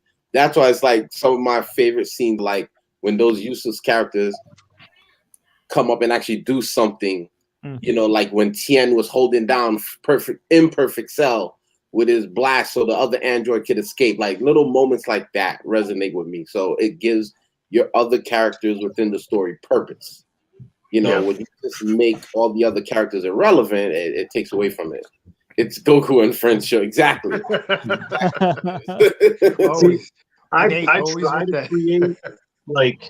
I've tried to introduce new characters. My group is really like they're just tight. They're all friends. So when I try to put a new character in there, that I'm like, oh, this is a cool like DM character. I can get some screen time for this person who has a really cool backstory. It takes a while for them to warm up enough to bring that character into the fold. Like if you look at Richter, for the longest time, they wouldn't interact with Richter. They hated Richter. It was like, okay, just give me my mission so I can leave. And now they'll make like sarcastic calls to him. I think in one game they ordered delivery for him because he was stuck on the ship, and they ordered ramen noodles to be delivered for him. And they have a different relationship with him. But it took a year of playing for them to warm up because, in my world, D&D, the DM introduces somebody, and no player ever trusts anybody the DM puts there because they think it's like a Deus Machina kind of character. And I've had to introduce characters and strictly say, this is a good guy. He won't hurt you. I'm not putting him here to dismember you from the inside. Like, I just want a cool character in the fold. And now I'm able to do that. Like, I've introduced a character named Krivix in my book, which you guys will see later on. And he is as old as, he's like 300 years old now. And in my book, he was actually married to Medusa. And was the person that killed Medusa because she was going nuts and murdering their entire village, and he was the only person immune to her powers and wound up killing. I was married to Medusa once. I'm just saying, long time ago. I'm glad you said once and not now. Oh yeah, no. The key word is once. Yep. No, I most certainly am not. I'm married to Aphrodite now. Well, like when I introduced the character, I had to talk to them out of game and say, hey, I'd really like this guy to be part and like grow the world a little bit and introduce this cool character that's been around and give history and timelessness, like actually a character out of time. And then they were okay with it. They're like, oh, okay, I see what you're doing. That's kind of cool. We can allow that. And then they rolled with it. But I had to like coax them into letting me have a character. Because every time, like, I have a couple of like DM characters that I get to play, and each time they're just like an utter jerk to them. And if I introduce cool villains, they just get murdered. So I have to be very careful with how I introduce characters and how I really play them. Even if I want a villain that's going to stick around, I actually have to give them a power that allows them to live. Because I also don't want to be the DM that says, oh, well, this guy's actually dead, so I'm going to, excuse me, but I'm going to bring him back. Like, I don't want a Joker in my world. You know, Joker was supposed to be a one-off character, and he wound up becoming popular, so they just kept putting him in and putting him in until the point is you can't have a Batman without a Joker. When I would love to see Riddler or something, but we have like for instance, you're about to read issue 3 here soon, and in issue 3, I introduced this the opposite, like the first opposite of Crit, which I called Mom at the time, Masters of Mayhem, and you know, because I love the idea of them all having mom tattoos, thinking it was cool. And then, that's great. And so I introduced this group, and I made like mirror images of all my characters that would play really well to like a nemesis system. And we get in, and the battle starts going, and like the character I created for Terrell, he ignores, and he goes after somebody else. Caliber goes after somebody else, and they all just like gang up on different characters. And I was like, oh my god, guys, like I gave you the perfect enemy, and you're not even fighting them. And they're like, no, but that's why, like, because you gave us the perfect one, so now we're gonna go after something else. And like I learn how to grow my world around them differently every single time. I think that's what's really cool about what I get to do is I have to learn my world as they screw it up. Like everything I make, they just like mess it all up, and then I'm stuck there like, oh man, how do I fix this? You know, and that's the cool part. Like that's the really fun part for me is being able to I get to interact with them, and it gives me a more of a fluid motion with creation. Well, I think your approach is a little bit different than ours because I know a lot. You know, yours is you have a certain structure you have to follow. You know, because you're D&D based. So no, hearing that approach is cool too, though, because I think, like I said, I think everyone's got a different approach. But I definitely want to ask Tier something though when we get it. No, go ahead, Nick. Oh, I was just saying that's like creating on the. Yeah, I was just saying that was just like creating on the seat of your pants, flying on the seat of your pants. Like it's like you don't know where the story is going to go. It's creating itself, and that would scare the heck out of me. I don't know if I could do that. Yeah, it's risky. Yeah, because you don't know how your story is going to go. That's crazy. Like you really have no idea. Like as a regular writer, you're like, well, I don't like that. I'm going to change it. Well, you don't really have that option. But I've held myself to that because I've the fan base when I first put this out there, it was based off D&D, and so if I start changing things to write it, it no longer has that element of just randomness. Like it's all random, I like that, you know, and I've talked to the guys about that where I'm like, well, should I start writing the book instead of letting it flow so we have a better, and they're like, no, like, you know, again, this was never supposed to be a comic book, so there's some pieces where I have to kind of fix things, or like I wrote in, not wrote, but I created this piece that was centered around Reach, and it was Obi. And Obi, you know, he's got a kid, he's got a wife, and he's really busy. He forgot, because, you know, we play once a month, he forgot who this one character was and this backstory that we had created for him. And this character is put in a tough situation, and Obi just bounces on the dude. And I'm like, man, like, would you really do that? So he had to, in his head, create a way of like explaining why he did that. And so like, we might touch base on something that didn't make sense for the character, because we are role playing. Like, you know, you do, when you're in a D&D game, you do want to role play that character correctly. And he was like, oh man, like, well, we can write that what happened, but moving forward, I'm going to act this way because I should have done it like this. And so we do have a little bit, like, I try to have very, very little control, but as far as, you know, where my story is going, I know where my story is going to end. Like, I've already written how it ends, and like, I'm only doing 36 books. You know, there's 36 books of Crit, and that is it. Like, if anybody that plays D&D gets a group to play for 3 years straight, like, you're doing something right.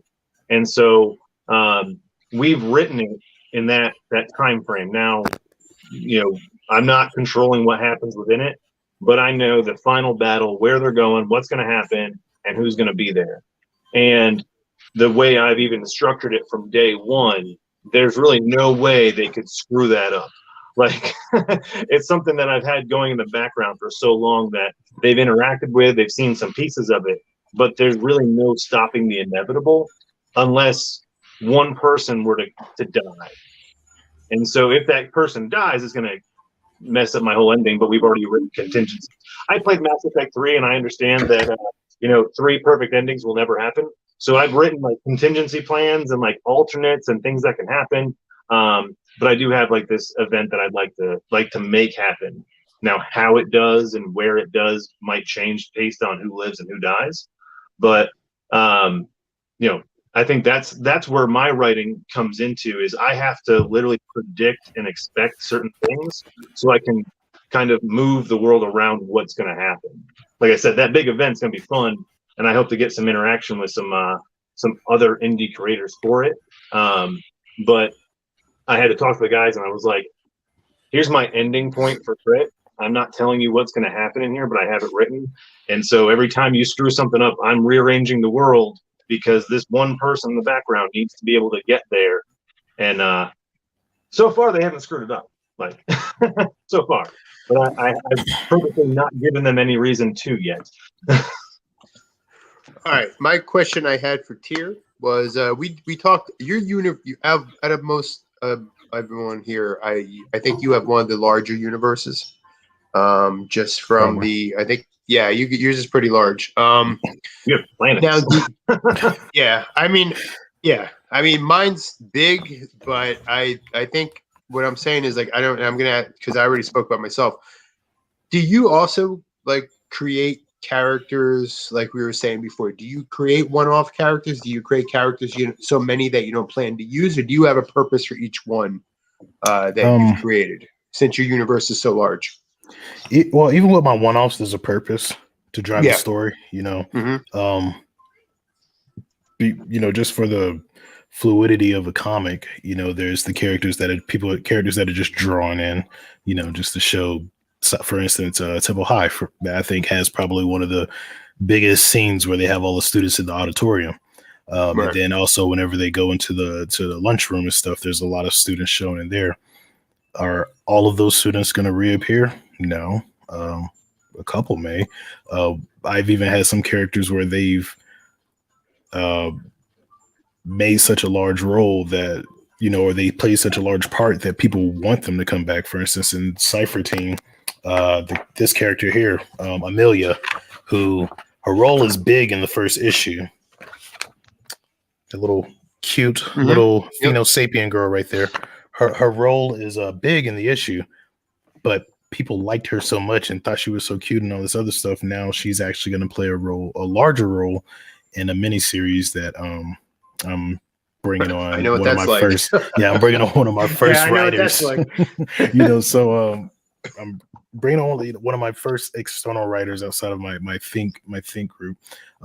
That's why I was just sitting here listening to everybody talk, because me and my think tank that I have, my friends and individuals who have actually put their characters in, we all met from gaming. We all started off with MMORPG, so we all met on City of Heroes. So I remember that game. I love that game. So, that's a throwback. Yeah, so that's where we all met, and the two characters I was telling you that created this universe, that's where I made them. I made them there. And I ended up joining the art role-playing group, and I was role-playing the characters, and then the writing started, from that. So like outside of everything outside the world, the writing started. But for my universe, of course, things changed. Some things stayed the same. Like one of the characters actually is, possessed by a fallen angel. So, I mean, I have like a lot of stuff, like I said, a lot of stuff in the universe.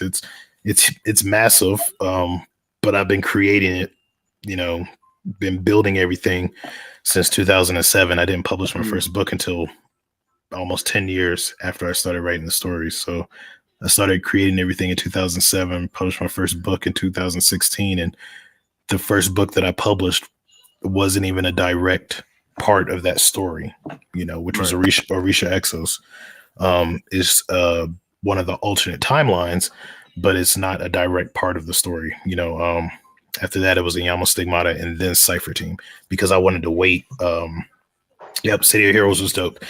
But I wanted to wait to launch the flagship. So I think Cypher Team published in late 2017, early 2018, and then everything just started kicking from there. So it's a lot. It's large. I have a OneNote that is loaded with everything. I mean, there's lingo. Like we have our own medals. Yep. We have our own history. There's so much stuff in the Silververse that I created just to drive the story. I wasn't like, oh, it'd be dope to have a car line. No, I didn't do that. Like if it needed that, then I created a car company. Right. Like there's a character who hasn't shown up yet, and I'm still tossing how I want, I'm still trying to figure out how I want this story to be. I don't know if I want it to be a mini series and see how people like it, or just keep it, like a seasonal thing. But there's a main character in the Sovereign Comics universe. He owns a company. He's a billionaire. But he was a famous NBA player. Like I'm talking like Jordan, Kobe Bryant level. Dude's dope. But he, because in the Silververse we have what we call early bloomers, and late bloomers, and that's the Pheno sapiens who, the individuals who were born with powers. That's when their powers, show themselves. So early bloomers, like from birth, in between birth and teenage years. Then the regular bloomers is like pretty much, that early teenage, when you're going through your hormone changes, that's when you could probably bloom.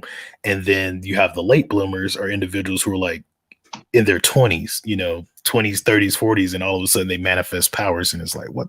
And they're usually like the most dangerous because they've been living their entire life, and all of a sudden something happens to them, and now their powers manifest. And so it's funny because in the comments somebody said if I woke up a villain like Nate did, if I woke up, I'd 100% be a villain. You know what I mean?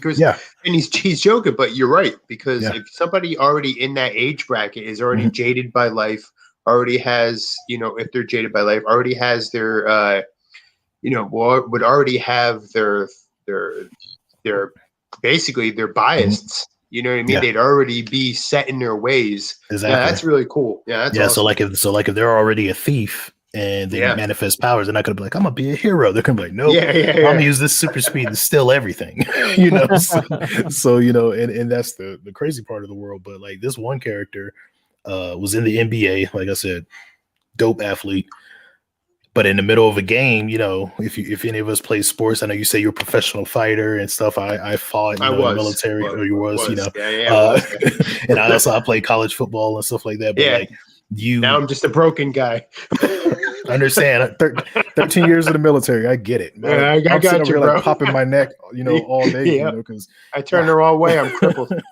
So yeah. So like with that, like sports are emotional. You get emotional in it, like even with fighting. So like he's an emotional game. They're down. You got to bring him back because he's the superstar, and his powers manifest on the court. But the thing is, he was already tested, so they're like, right off there, the whole team's disqualified. Like they were running for the they were in the championship. Like so, team's disqualified. Other team wins because people with powers. Go ahead, because people with powers aren't. They aren't allowed to play. Like I've explained before. Like, can you imagine a person whose skin turns to metal and they're middle linebacker for the Buccaneers? You know what I'm saying? So it's gonna be bad. So what this dude does, like he goes through all these court trials, and then he's like, you know what? I'm just gonna create my own thing. So he creates his own sport for individuals with powers. And so that goes to another comic that's going to come out later, but just to make that character stand out more, like he has his own shoe company. And it is massive, and he's supported because other Pheno Sapiens and Zenith are like, yeah, I'm gonna buy his product. We're the same. I'm gonna buy his stuff. So he's a billionaire and he supports people that are like him. And then you have computer tech, which I've thrown in there because you gotta have that. Like people are running around with phones and stuff like that. Who made them? So it's like all of that stuff in the world building. Like I'm sitting there, I'm like, man, I need all that. But then some stuff I threw in for fun. Like I have a little my version, I guess, of Burger King mixed with Five Guys. It's called Ty's Burgers and Fries. So it's based off of my name is around the world, and the students have visited. Some of the characters have visited, almost like how DC has Big Belly. It's kind of like that, right? And I think in a sense, all of that is fun to do. Does it have to be in every story? No. But it's there, it's there if you need it. And a lot of my world, that's a lot of things that I did. Like I had to figure out even with the metals, because Kunoichi, this character here, her sword, even though on the cover is not the right color on this one, but her sword is made from one of those rare metals, which allows it to change between a tanto, a wakizashi, and a katana. So it can go through all three forms of a ninja blade. So there's a lot of stuff that it is massive. It is. Yeah. And thank you, Dopey. Like he was talking. I know he was talking to me awesome. a lot. Like he's a cool dude. He's a real cool dude. He's a good kid. Yeah. Listen, I know you said about you. I don't know. I'm gonna if your back hurts or anything like that, and you're sore. I'm just saying. I don't know if you know, but if you take a knee, take some Motrin, and drink water, you're fine. Right? I don't know if you learned that secret, but that is the trifecta. Yeah, I popped a lot of Motrin when I got out. Popped a lot of Motrin. The one thing I will say that helps, honestly, especially with my discs, is keeping hydrated. Because I've noticed whenever That's if I don't drink a lot of water, man. Like if I don't drink a lot of water, that's when the pain really hits. But if I'm constantly drinking water, I don't feel it too much. But I have to. I was in the hospital.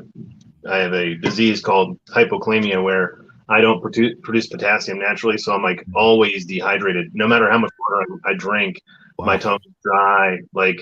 You'll hear me sometimes on lives where my voice will crack or like my tongue will stick to it's bad. My wife sometimes will bring up water for me. Oh man. He also has a disease called dies a lot. I've been dead 3 times. So there's a reason I call him and his wife the Winchesters. Yeah, I'm like jealous. Like this kid's died 3 times. I've been shot and stuff, but I didn't die.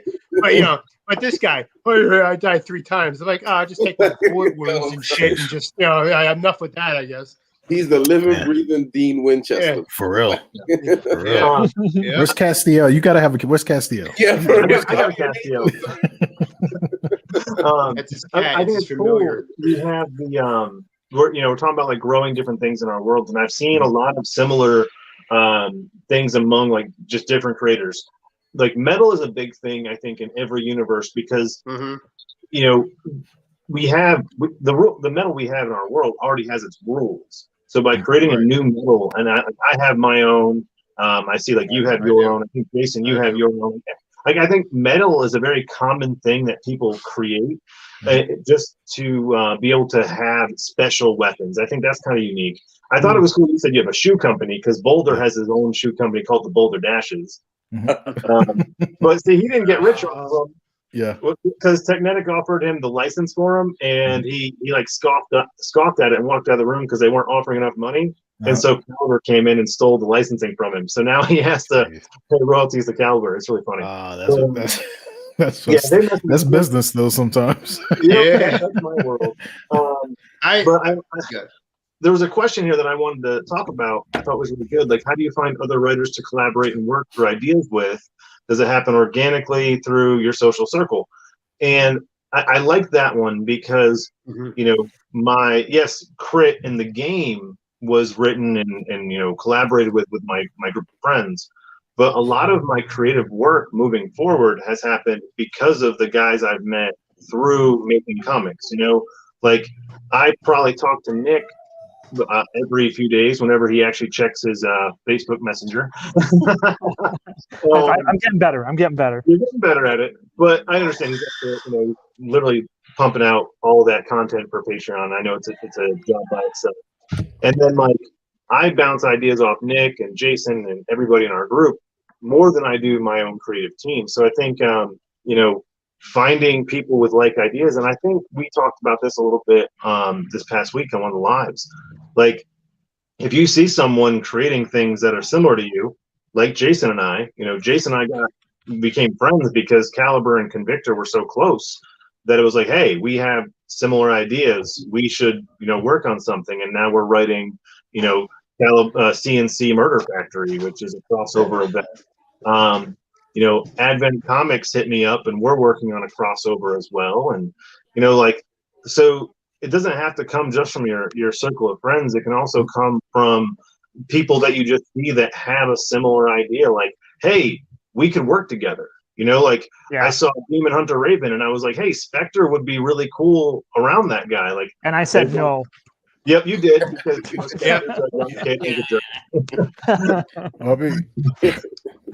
So I went to Nate and I was like, hey, Spectre would probably be good with Omen, and that jerk at BMR just wouldn't let me do it. So he stole the character and did it anyways, and I sat back and enjoyed it. I think it. I think you can utilize your social network, your actual social media, to reach out to people and find like minds that can help you and collaborate with you.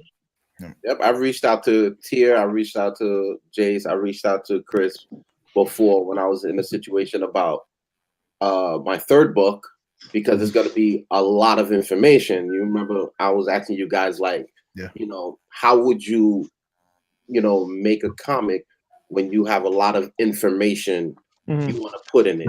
Like, would you be willing to do like 7 pages of just pure talking, to tell a story, or would you Brian Michael Bendis way? Or would you find a way to break it up a bit, to make it more exciting and everything? So so you definitely have a chance to reach out to other people, outside of your circle and everything, whenever you get to like a brick wall or something like that. And sometimes it's just helpful for that too, because even me, even though I've been creating my universe for a long time, I still ask questions. Like the people that I know who I feel will answer, or who I feel will actually give me, because that's the biggest part. Like reaching out to folks who will actually give you the right answer or actually try to help. I'm the type of person, whenever I started with indie comics, it was cutthroat alley. I think pretty much, like, most people weren't trying to help. I mean, I guess rightfully so. Well, they didn't know you. I'm not going to answer your question. I don't know who you are. That's how some people were. So a lot of my stuff that I learned, of course, I had to immerse myself back into comics heavier. Because in the military, I stopped reading comics. So I had to immerse myself back into it. Get back on my Stephen King reading, which is probably not good for the rest of the world, but I also got a lot of books that helped, and like this whole bookcase back here is just loaded with comics of how to draw the DC Marvel with, all sorts of books are back there, so I mean, that helps too. But that's another reason why I'm so adamant about when people come and ask me questions, I'll answer like, hey, maybe you should try this, or I just give ideas. This is what I did, or this is what I would do. Because I do remember that question. I think I was telling you about Cypher Team, what I did with Cypher Team, because Cypher Team comes to a part where it's a mission brief, and me being in the military, you don't like mission briefs, but whenever I was in the middle, like, you don't like those, you're like, oh man, just please, like, just we're already loaded up, can we go? But do you like the safety brief? Do you like the safety brief afterwards? Yeah. Anybody died? Not this time. So it's like, you're like, I died. Chris would be like, I died. Yeah, like Chris went. Chris like, Chris Camelback. Besides Chris, that didn't die. Yeah, Chris went empty on his Camelback. We had to take him to a lake. Hydrate. I actually have a Camelback. Yeah, my brother.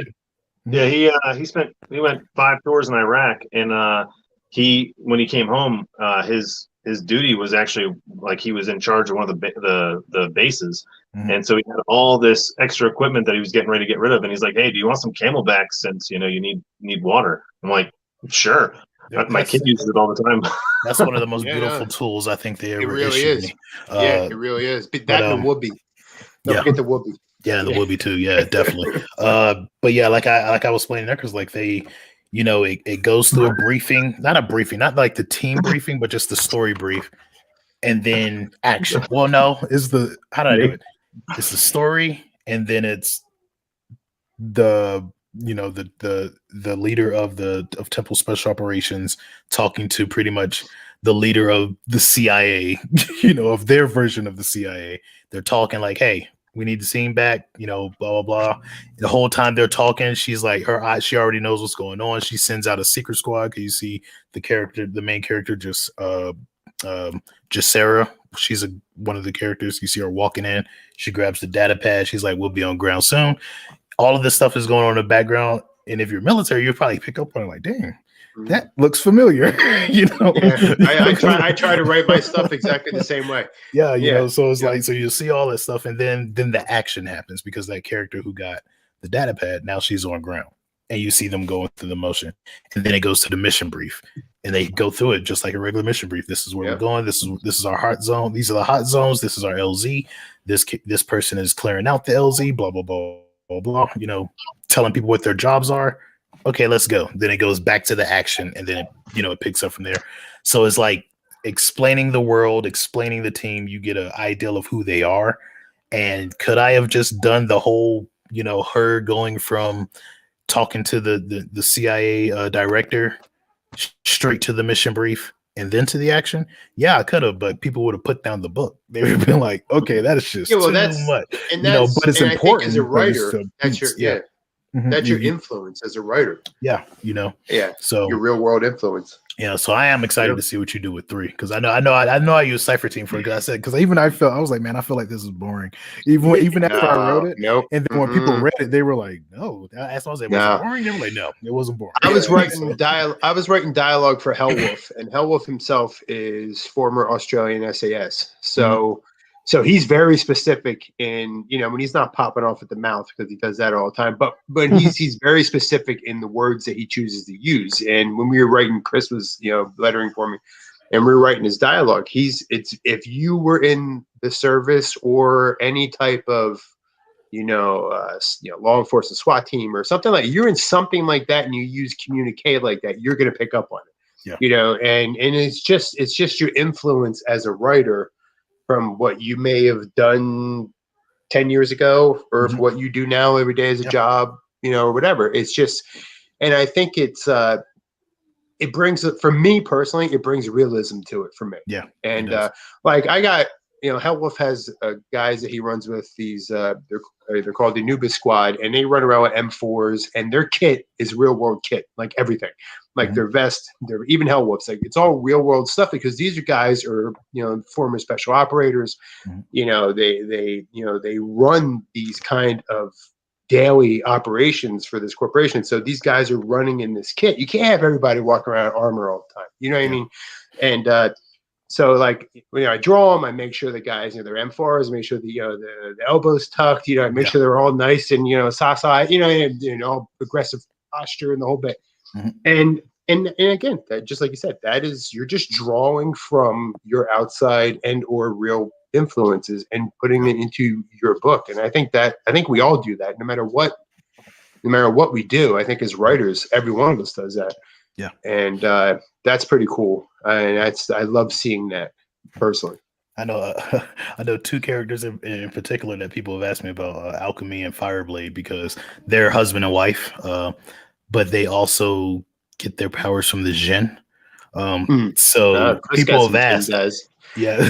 So people have asked, they're like, so both of them are former special forces. I'm like, one was a British Marine Commando, which is Alchemy. I'm like, because I even went and researched that too, because I was like, I want her to be, even though my universe, like, well, at least this story kicks off in 2050. You know, things can change. You know, you're probably gonna have women being special forces by 2050. I mean, it's absolutely. It's they're already doing Ranger quals, right? Exactly. Yeah, they're doing Ranger quals right now. And then I know the British, like the British Marine Commando, they have women who went through commando training and stuff like that. And so when I saw that, I was like, oh, there she is. That's what she. Before going through Ranger qualifications, they were able to do. They were able to jump though, right? Yeah. They could go airborne. That, They can go airborne and go all the way to Halo.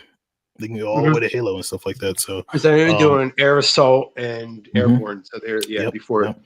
So that was just like the Texas, but like her husband Jordan Fireblade, he's a Marine Marsoc Raider, pretty much. So he's my character Sidewinder is too. Yeah, he Sidewinder is. And Victor's a Ranger and a former Army Ranger, so there's a lot of bashing head. Yeah. Oh my God, nonstop. Yeah. So a lot of people ask, like, so are they going to do anything? Spec Ops, are they gonna do anything special operations? I'm like, oh yeah, it's coming. I'm like, but once they flip that switch, I'm like, especially Fireblade, because of the fact that he was a scout sniper, I'm like, he's the type that he's like the laid back one. Like, she's the rowdy one, like, let's go, let's fight, I'm ready to go. They both get calm around mission time. She gets a little more high strung, but she's ready to go. She could turn her hands into blades and stuff like that too. So it's like, she was already good at knife fighting, but now she can make herself a knife. So it's like, but like with him, like when he really gets ticked off, he disappears, and people are just like, the team knows where he's at, but when he disappears, he's found a vantage point. He sounds very similar to Sidewinder. Sidewinder is a scout sniper too, and so that's funny. That's the parallels are awesome. I smell a book. I was just gonna say that. I smell a book. We probably can make that happen. Have him go on a mission or something. But like, he'll disappear and he'll use that metal that he got from his wife, that his scarab is awesome. That it helped, the scarab that holds his genie, and he'll form a sniper rifle. That's badass. Because it's magic, he can be miles away. And just pull the trigger. And shot ever. Yep. Just got this huge fireball destroying everything on the way to you. So badass. I got a question for you guys. Oh this bring it, Jerry. Character with powers. So when you create a character with abilities, do you foresee them in the future of how powerful they're going to be? Like, do you eventually show your characters get stronger and stronger and stronger until, like, you would understand, like, an Omega level, until they reach, like, an Omega level in your story? So, you want to go out that one here? Yeah, I was just going to say, I do that with mine. Because, like, same. In Cypher Team, like, in issue 2 of Cypher Team, which is going to be the next Kickstarter after this one, the villains appear, like the ones who they were actually brought back to fight. And in my universe, a lot of my villains are former heroes. So a lot of these characters have the same training because they were all going through the same training, you know, the same organization that was training these heroes to make the first hero team. So they go to this villain team shows up, but Cypher Team Alpha, like, even though they've been training, they haven't really been in the shit, you know, to say the least. You know that lingo. They haven't really been in the shit or been in the suck. But that villain team, they have. So they know how to work as a team. And they're sitting there and they're like, okay, I'm going to, like, the one who's calling the shots, she sends Feline towards Alchemy and Fireblade. Why does she do that? Because Feline and Alchemy are very similar, but Feline likes to play with her prey before she kills them, but she's very abrasive. And so she knows that you're going to push Alchemy because Alchemy is a hothead. You know, you push her, her husband's going to try to save her. And now you got this conflict and you can take them both out. And she's directing stuff. I'm gonna send Breather over here because that's Rhaenys and Madame Neutron, and their golden heart. They want to save everybody. So when she starts inhaling and sucking the air out of everything within 100-yard radius, they're going to be trying to save people instead of concentrating on stopping her. So a lot of people end up dying. But it's like, even though they all have these different backgrounds and there's all these different trainings, when you have this one character who plays a major role in their past, because in issue 3 you find out where this character came from, and you're like, oh, that's the reason why she knew everything. I mean, in issue 2 she says it, but a lot of people don't know Spanish, and some people do know Spanish, so they might figure it out. She says something to the madam, and the madam's like, holy crap, they know her. Like, her and Rhaenys look at her like, we know her, and that's the reason why she's able to do everything. So even with that, Cypher Team Alpha has to evolve. They have to get stronger. Even at Temple High, these are students. They're not going to be like, if I put Damien's team that he decides to select, if I put them up against Cypher Team Alpha, just because they all got powers doesn't mean that the students are going to be like, oh, we beat them all. Just like in My Hero Academia, you got kids beating adults. Like, no. Temple High, no. Like there's an issue 2, like Rhaenys' wife, she pops up in issue 2. She's the dean of Sorbonne Academy. And there's a scene when she comes in because they're doing this echelon, which is how issue 1 ended. They're doing this echelon, but freshmen aren't supposed to fight on day 1. So she's the dean. She's already pissed off. She's like, oh, y'all are breaking rules already. The whole school breaking rules. So she comes in, she just snaps her fingers and she freezes the entire gym. Like, everything just freezes. And but the thing is, and I mean, like, freezes like ice, not telepathy freezing. Like, she freezes everything over. But the thing is, that's a character named Shayala, who's reptilian and amphibious. Those are her 2 traits. So she's cold-blooded. But to show just how strong Regina, her code name is Arctic Rose, but to show just how strong she is, she freezes everybody in the gym but her. So it's like, when you look at it, you're like, selective. That's awesome. Yeah. She used her powers. She just selected. She's like, I'm freezing everybody, but if you're cold blooded, you're safe. So like, all the cold blooded students, none of them they're like, can move around, but everybody else is frozen because she knows, if I freeze the cold blooded students, they're gonna die. So that's control. So it's like you see that difference because everybody's like looking at the fight, between Nomi and Damien, and they're like, dang, they're strong. But then when this dean comes in, snaps her fingers, freezes everybody, she freezes Nomi, and she's still in the air. Like, even her orbs are frozen. Like, she freezes everything but the students who are cold blooded.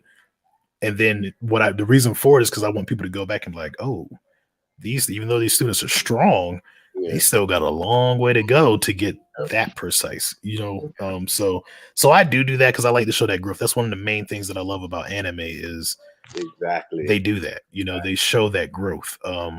They show them going from, like, for instance, and I use Bleach for example. Man, Ichigo got killed so many times before he finally, made it to that point where he's just like, bye, Aizen. You know what I'm saying? Like, but he got murdered so many times, and then he finally got to that point. Like, even with Goku had to get wished back by the Dragon Ball so many times, and every time he came back, he was stronger and stronger. Even though, so it's like they show that progression. I guess with Izuku from My Hero Academia, him breaking everything all the time, like right now in the manga, he's broken up. I guess that's his growing part. But, that's one of the things that I love about it is they don't just start off.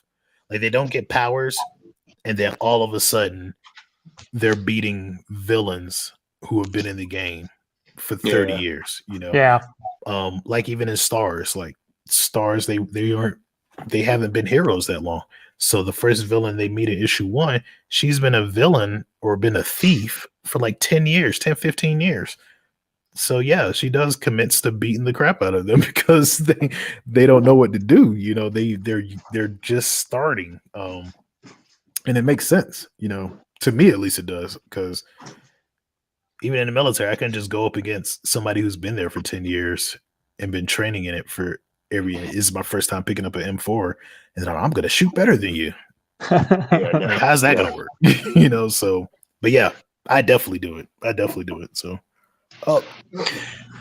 Well, it's funny that you said about like characters like growing. Like certain characters, like I have my Convictor character. Like he's not super powered per se, but he has elements that you could say he might be, or he's something other. And so I always Jerry. He's back. There he is. Jerry's back. So I have a plan for him that he does. In a sense, it's a power up. It's more of an exploration of his character and what makes him what he is. But I also have another character, if people think it's my only female character because she gets so much attention. But Conjure, I couldn't imagine why. So she gets, and she is actually very powerful, and she just hasn't reached her potential within my universe. Like, so I have certain characters when I create them or I have them, I have a specific a trajectory for them, and yeah. So that's I can resonate with that a little bit because that's definitely certain characters you can see them going beyond what they are right now.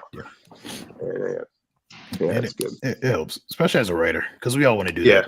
Whenever we see our characters, like, I want to make them the strongest in the world. Like I have one person in my think tank, like he wants his characters to just be all these mega powered characters, and I'm like, but they're teenagers. I mean, if they're that strong, like I don't mind making them that strong, but there's going to be repercussions, like them really messing something up and getting it locked up for it, and because like even my character Damien, like they consider him the chosen one in his family, but can he beat his parents right now? No, his parents will wipe the floor with him. They just wiped the floor with him. He kind of talks about it, because his when his scarab wakes up, his scarab has been dormant or sleep for like 3 days because of a training session that he had with his parents. So they pushed him to the brink that his scarab was like, hey, I'm gonna take a nap. So it's like, even though he's considered the chosen one, he still has to get to that point of being the chosen one, so, or being as powerful as what they see him as.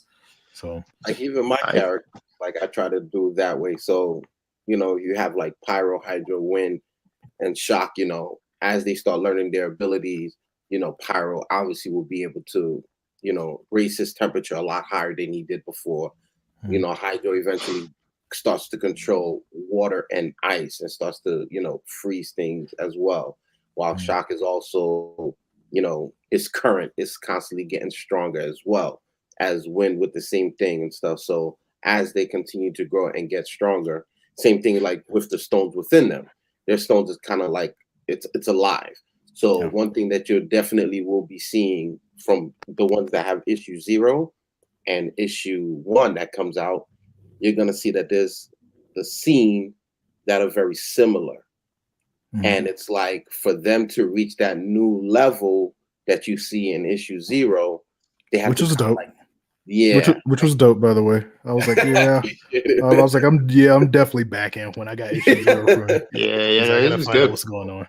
It was definitely like a scene that you'll notice when you get the next issue, that they had to prove themselves to their stone. So they kind of had to like withstand their own element. Yeah. I remember that. Prove themselves to reach that next level. Yeah, I wanted to tell you honestly that I thought that was probably one of the dopest things that I saw in there. And I appreciate that. Honestly, reading that, I saw the love for anime because this anime, they do that. Like, oh man, I don't want to spoil this if anybody's watching the Black Clover anime, but but spoil it. I don't care. Yeah, I'm reading the manga and I'm watching the anime, but there comes a part where if you saw the episode today, you saw the one dude who's part of the Black Bulls who come out of the shadows. Well, he's like Asta. He has a demon. He's a devil user. But he has like 7 devils, I think. Like that dude's like freaking crazy. So he starts training Asta, and he's like, "Look, dude, you're not going to get strong until you merge with that devil." So like, but Asta has to prove to the devil that he's worth merging with, and then eventually they do. So it's the same thing in that aspect, and that's the reason. Like I said, that's the reason why I bring that anime. I bring that anime vibe into my books, because I love the fact of seeing the character grow. And then, like, if you see a character who, they might not be that strong now, but they might be strong later. Like my character Della, and she's in Temple High. She's a heavyset, character. And I'm probably going to get canceled for what I do because, she, even though her power is, she controls gravity, like that's strong, but she doesn't have the stamina to be as strong as what she can be. So like one of the other students who's an athlete, he hey, let's go running, takes a run, helps her build her stamina. And then she eventually gets to the point where she can just, she can just change the gravity where everybody's on the ground and she's just walking like, what are y'all doing? Why is everybody on their knees? Somebody's gonna take her to get to that point. Like she's not just gonna be all of a sudden be there. Even though she does do some dope things at the level she's at, but she still has to grow. And I just think that's part of the storytelling trip, because if you bring out a new hero and you automatically make them the baddest thing walking, I mean, unless that's their backstory, and they've been seen around. Plenty of that. And we've all new creators are notorious for making creators are notorious for making OP characters right off the bat. And exactly. And my thing is if it works, like I have, like I said, I've been building my world since 2007. I got a lot of characters that no one's even seen yet, but I have one character who was the first Pheno Sapien. His name is Alucard. There's a reason why I call him Alucard. Everybody knows what Alucard is backwards. So that's the reason why. But the lore of the vampires stems from him. He's not a vampire. He just controls blood. And once he's controlled your blood, now you have to, ingest blood because he's controlling you the entire time. So it's like he's taking your blood. So in order for you to stay alive, you're ingesting blood, and that's to ingest blood, in the Sovereign Comics universe at least. But he's strong. Dude's been around since like Jesus walked the earth, so he's strong.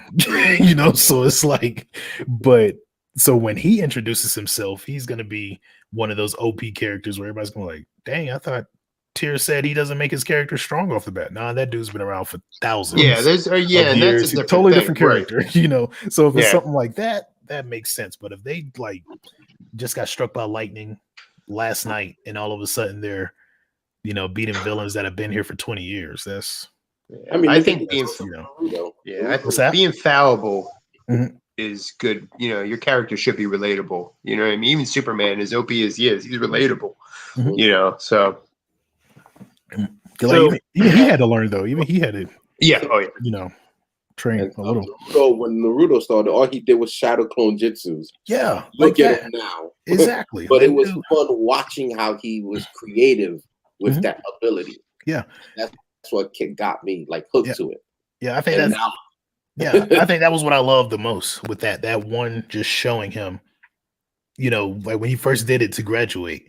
And like the Clonus is laying on the ground and all pale and crap like that. And then all of a sudden he steals the scroll and makes like thousands of them. But he doesn't do it again till later because like he still is kind of learning and he still kind of messes up, But that was just like a rage fit moment. But then he does it again, of course, whenever he finds out about the Nine Tails chakra. And then, so then when he starts figuring out all that stuff, but it's growth. It makes the story fun when you start doing that, Chris mentioned something earlier, and I think this is a question I think is for all of us. Chris said he has up to 35 books written because of their game sessions and stuff like that. Now, as people that have larger universes, and I'm not even talking just a universe in general, but I'm just going to use the term, do you have an end to your universe? Or meaning like an end to one of the books, one of your arcs? Is there an end?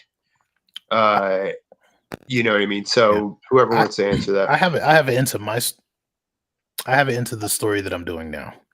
So like I said, it's all of these titles that I have right now are all converging in on pretty much one dark day, and it's going to be a very bad instance to where, people leave and people die. Like it's going to be a very bad instance. And then a new group of heroes are going to have to step up, they're going to be coming out of Temple High. But all of them are verging in on this one point. And then once we hit that point, then my overall story is going to be over. And at that point, I can invite in a writer and say, hey, do you have a story idea for Temporal High? Here you go. You can go ahead and write it, you know, because my story is over with. So for me, yeah, I do have that. I do have that end. What am I gonna stop writing? No, I'm still gonna be writing, but it's just that main story that I want to get out of my head. It goes to that point. Once it hits that point, that's it. You know, I know what that feels like. Yeah, it is there. It's yeah, there. I've got an ending to the elements too, but it also leaves it open to be be continued if I ever chose to continue it. Well, yeah, of course. I think that's just smart storytelling. You know what I mean? Like, because you never know as a writer that you might be inspired to be like, man, I really want to do this, or I should have done this, or can I do this? And I think to leave that little thread there that you can pull on at a later time is just, I think, you know, as just a backdoor writing, which you need, because you never know, you know. So, Nick, what about you? You said you had you have a overall arc as well. Yeah. You know, I think that's one of my favorite things about like anime and manga is that they do have a conclusive ending at some point, that it does have a narrative finality.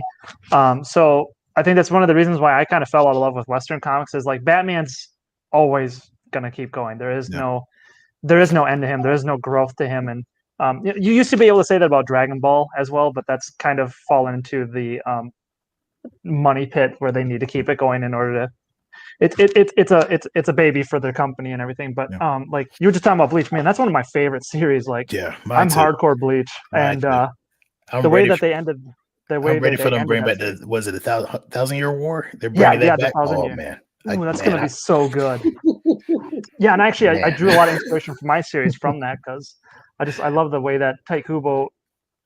Needless to say, maybe he explored too many characters, and Ichigo became a background character for a good part of it. But I like how at the end, though, his story came to a conclusion.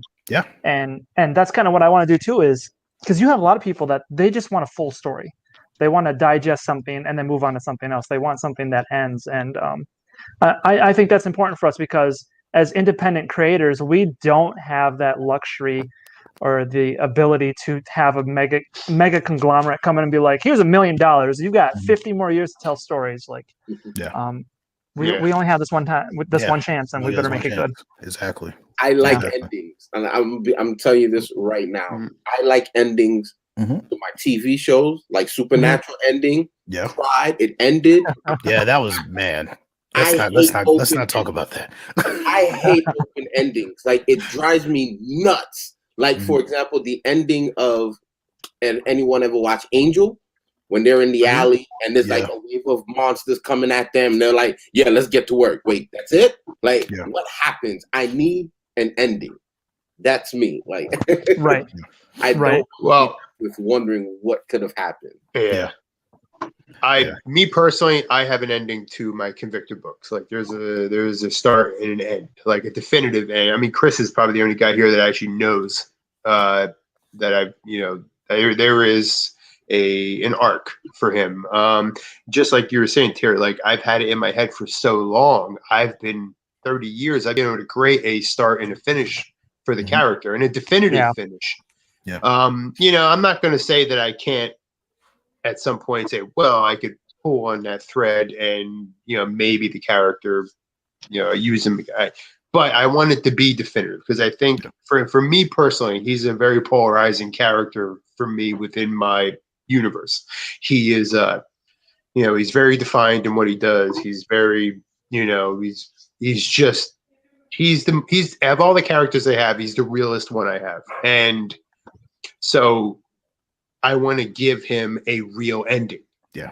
And like I said, Chris knows, I told him, and Chris knows that there's a possibility to leave it not so much open-ended that I could add something to maybe have a continuation of a similar side story, but not with him, so there's options. And because I've always envisioned, and just like you said, you have a dark day coming for your characters here, and so do I. Like we call it Damnation War. That's that's our in the Convictor's world, in the Convictorverse. That is our end game. Like the movie. That is just where everything culminates into this graphic novel. Yeah, and it's very definitive. Like there's real world consequences. There's there's people that that won't be coming back. You know what I mean? And it's very divisive like that. And I think that for me, that as a writer, that gave me the availability to put the character to bed because I've invested so much into him that I need to give him almost very send off that I'm comfortable with and that I could never go back to if I didn't want to and be more than pleased with it. Yeah, and exactly. That's where I'm at. Yeah, I'll tell y'all this. Y'all will know when it's coming because when y'all see me say, okay, y'all, it's time to drop the title Infinite Reign, then y'all will know. Y'all will be like, oh, damn. All right. It's about that. Everything's about the end. It's about the end. Like a lot of, and that's the one story, like I said, that started everything. So I couldn't start with that story because when that story comes in, that's when they're investigating the past and trying to find out how this villain killed all of these heroes and killed all of these villains, and it's either you're on his side or dead, whether you're a hero or a villain. They're trying to figure all that stuff out. So when that story drops, and y'all see a little blue girl with purple hair with a demon tail, because she has like a fallen angel in it. When y'all see her, when you start putting up pictures of her, go ahead and be like, is it coming? Yeah, it's on the way. So that's exactly how I'm doing it because I have one book at the very end after the convict art. I have a book that's an epilogue, related but not related, and it really chronicles everything that had before it. And I can't. That has to be the last book or the next book. You know what I mean? Going because if you put it out now, people would just be like, well. Oh, so this, and this is all told from this perspective or from here, and I got you, man. Because the one part in there, like I said, like a lot, I wanted to so bad, and I mean, as a writer, you can do things to where the reader still won't know, and you can get away with it. Yeah, right. But their story is so intertwined with those events. And with the characters of their time and stuff like that, that there was really no way of doing it because there's one story where it's literally just the reveal of that because they didn't know what was what, and then that villain just meets like, "Hey, how you doing?" And it's like, "What the So, so it's kind of like, and I'm just thinking, I'm like, should I start with this? I'm like, no. If I start with this, that's all. Maybe people will come back and say, "Hey, I want to see the stories." Prior to that happening, but I don't think they will still have that punch that I would have wanted when certain things happen, because people will be expecting those things to happen. So that's what I was like, you definitely you don't want foreshadowing is one thing, but having a direct link to you know what I mean, because foreshadowing is, as a reader, you look forward to foreshadowing, and as a writer, that's a really big part of your storytelling. But if you don't want it to be blatant, you don't want it to be like right out there, and they'd be like, "Oh, I remember this. I know what this is." No, you want to surprise your reader. I know exactly what's going to happen. Exactly. I know that character. That character is an a-hole. Because you already know what they're going to do. So it's like, but it's fun stuff. I'm ready. I'm ready for it. Like. But there's a lot of story between now and then. Like I have, there's a villain who's about to show himself here soon. They talk about him in Cypher Team issue 3. But his name is Obsidian. He starts, he kind of rears his head again. But they all think that he's not there, so it's a weird situation. But that cross title art, because I'm gonna do a cross title story for that, where all my titles are just gonna converge on one main book, and then that book is gonna be like a 5-book series that just goes over that, and then they're all gonna go back to their own titles and kind of do their things as they're going to the next arc. There's an arc where it's the Zodiac War, where they end up fighting the actual Zodiac, which are gods in the Sovereign Comics universe, and they actually end up fighting the Zodiac. That arc has to be done, and then the final arc, has to be done, which is part of Infinite Reign. So I think from now until then, I probably have like maybe 4 in all cross title arcs, and then that's it. It's over. And all the stories from there just be like stories that I want to write because I just want to have the story going. Everything is going to change. Because it's going to be a passing of the mantle in a sense. You have a new Cypher Team Alpha. And Yamo Stigmata is probably still going to be going on because he's in space. So the events of Earth really aren't going to affect him too much. Right. Awesome. So I'm excited for it, but yeah, there's definitely to the main. I got some good news, guys. What's that? Uh-oh. I just reached my 3rd stretch goal. Yeah. Congratulations. Yeah. Congratulations, man. buddy. That is dope. Congratulations. Hey, that's awesome. I'm trying to get to my 2nd one for folks. Yeah, you'll get there. Don't worry. Yeah. I'm very happy because I feel like, I definitely have a chance to showcase other people's art. That was like the whole purpose. No, you're doing great, man. You really are. There you are. I have a whole other artists that's like done fan art for me that I'm also using to this comic to also, show them off. That is dope. I saw that. I saw like a lot of different art, art styles and the characters drawn in their element. I call them an elemental god form. I don't know what you probably call them something else, but because and I don't know if y'all read it. I'm pretty sure everybody up here might have read Zero, but I saw that and I was like, okay, all right, let's see what happens next. So. Well, all right, we are at the 2 hour and 20 minute mark. That's pretty impressive for us. That's usually average, right? Yeah. I was going to comment on something that Jerry had asked before, which was actually a big part of Crit. When you asked about the power levels and where the characters would go, that right there is actually what really sparked me to create Crit, because I was playing the Spider-Man game on PS4, and you start off as Peter Parker Spider-Man, but then you gradually can create you kind of customize your Spider-Man in a way with the different abilities you can do. And I was like, man, comic books don't have, we don't have that Silver Age anymore, that golden age of comics when Superman could just jump, he couldn't fly. Like, that was a thing to me when we made Crit. Again, I didn't have the idea of going into a comic book, but it was kind of cool to me to create characters that could go from, say, like Boulder, for instance. Everyone looks at him as this guy that just punches and does this stuff, but later on, he literally controls wind, and he can punch the ground so hard he can destroy the ground. You get these god level characters at level 20. So D&D for me is like a perfect way to do that, because you start off at level 1 where you just got your power, you don't know what you're doing with it, you don't even know your true power level, and then at level 20 you're just this epic level hero.